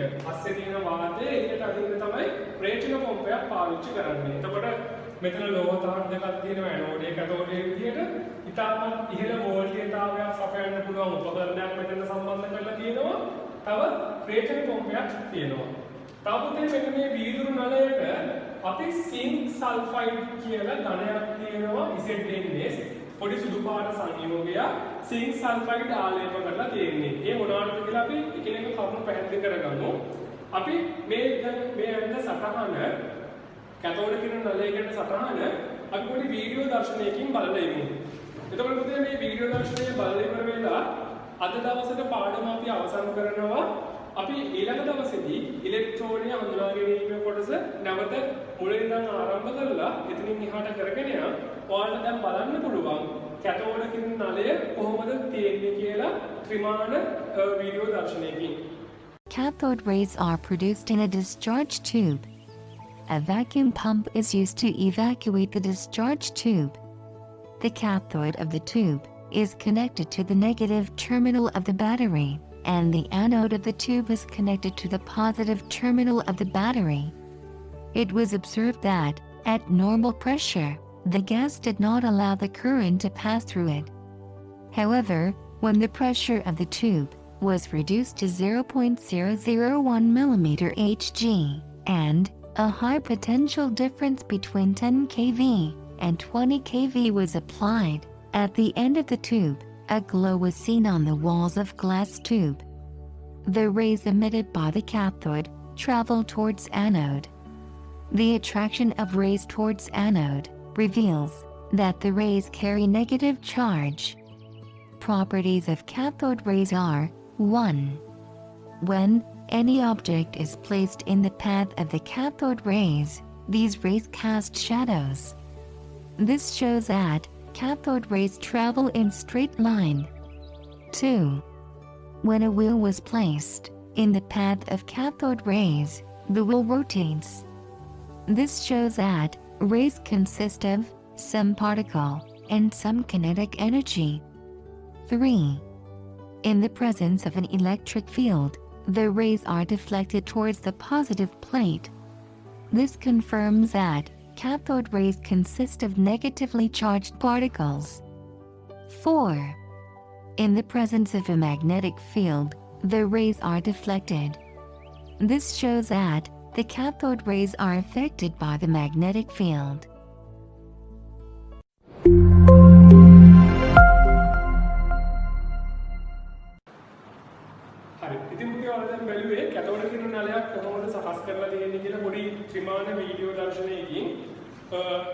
අපි අද දවසේ කතා කරා රසායන විද්‍යාව කියන්නේ මොකක්ද? ඊට පස්සේ පදාර්ථය කියන්නේ මොකක්ද? පදාර්ථයේ අවස්ථා මොනවද? ඊට පස්සේ පදාර්ථයෙන් පදාර්ථය හැදලා තියෙන මූලද්‍රව්‍ය මොනවද? ඝන මූලද්‍රව්‍ය, ද්‍රව මූලද්‍රව්‍ය, වායු මූලද්‍රව්‍ය මොනවද? ඊට පස්සේ 18 වෙනි කාණ්ඩයේ පාඩම් කරගත්ත හෙනයක් සර් කියලා. ඊට පස්සේ අපි කතා කරා විද්‍යාඥයෝ කොහොමද පදාර්ථය ගැන පදාර්ථයේ තියෙන එකම අංශුව පරමාණුව නෙමෙයි කියන අදහස වැරදේ විසින් ගත්තේ කියලා. ඒකට අපි සාක්ෂණයක් ඉදිරිපත් කළා. ඊට පස්සේ අපි ඉලෙක්ට්‍රෝන හඳුනා ගැනීමේ කොටසට ආවා. ඉතින් මුලින්ම අපි බලාපොරොත්තු වෙනවා ඊළඟ දවසේ පාඩම කරනකොට මේ අපි අද දවසේ කරපු කොටස් ටික සම්පූර්ණයෙන්ම ඔයාලා පාඩම් කරලා තියෙයි කියලා. දවස ගානේ ඔයාලගේ වැඩ කටයුතු ටික නොකඩවා කරගෙන යන්න මොන ප්‍රශ්න මොන බාධක තිබ්බත් ඒ විදිහට නොකඩවා අවුරුදු දෙකම ඔයාලා කටයුතු කළොත් එක දිගට වැඩ කළොත් පාඩම් වැඩ ටික කරගෙන ගියොත් විතරයි උසස් පෙළට අනිවාර්ය ඒ සමාර්ථ ගන්න පුළුවන් වෙන්නේ. එහෙම නැතුව කඩින් කඩ ඕලෙවල් කාලේ කරා වගේ වැඩ කළොත් කවදාකවත් ඉහළ සමාර්ථයක් ගන්න වෙන්නේ නැහැ. ඒ හින්දා ඔයාලට හොඳ විශ්වවිද්‍යාලයකට ඇතුළත් වෙන්න හොඳ ප්‍රතිඵලයක් කරන විශ්වවිද්‍යාලයකට ඇතුළත් වෙන්න බලාපොරොත්තුවක් තියෙනවා නම් එක දිගටම මුළු සතියෙම නොකඩවා ඔයාලගේ වැඩ කටයුතු කරගෙන යන්න. මේ සම්බන්ධව අද අපි කරපු කොටස් සම්බන්ධව ඕනෑම ප්‍රශ්නයක් තියෙනවා නම් ඔයාලා අපිට WhatsApp ඔස්සේ ඒ ප්‍රශ්න යොමු කරන්න. අපි ලබා දීලා තියෙන අංකයට ඔයාලට ඕනම ප්‍රශ්නයක් යොමු කරන්න පුළුවන්. ඒ වගේ අපි ඕනම වෙලාවක පිළිතුරු ලබා දෙනවා. අපි ළමදත් ඊළඟ සතියේ මෙතනින් ඉස්සරහට තියෙන පාඩම් කොටස් ටිකත් එක්ක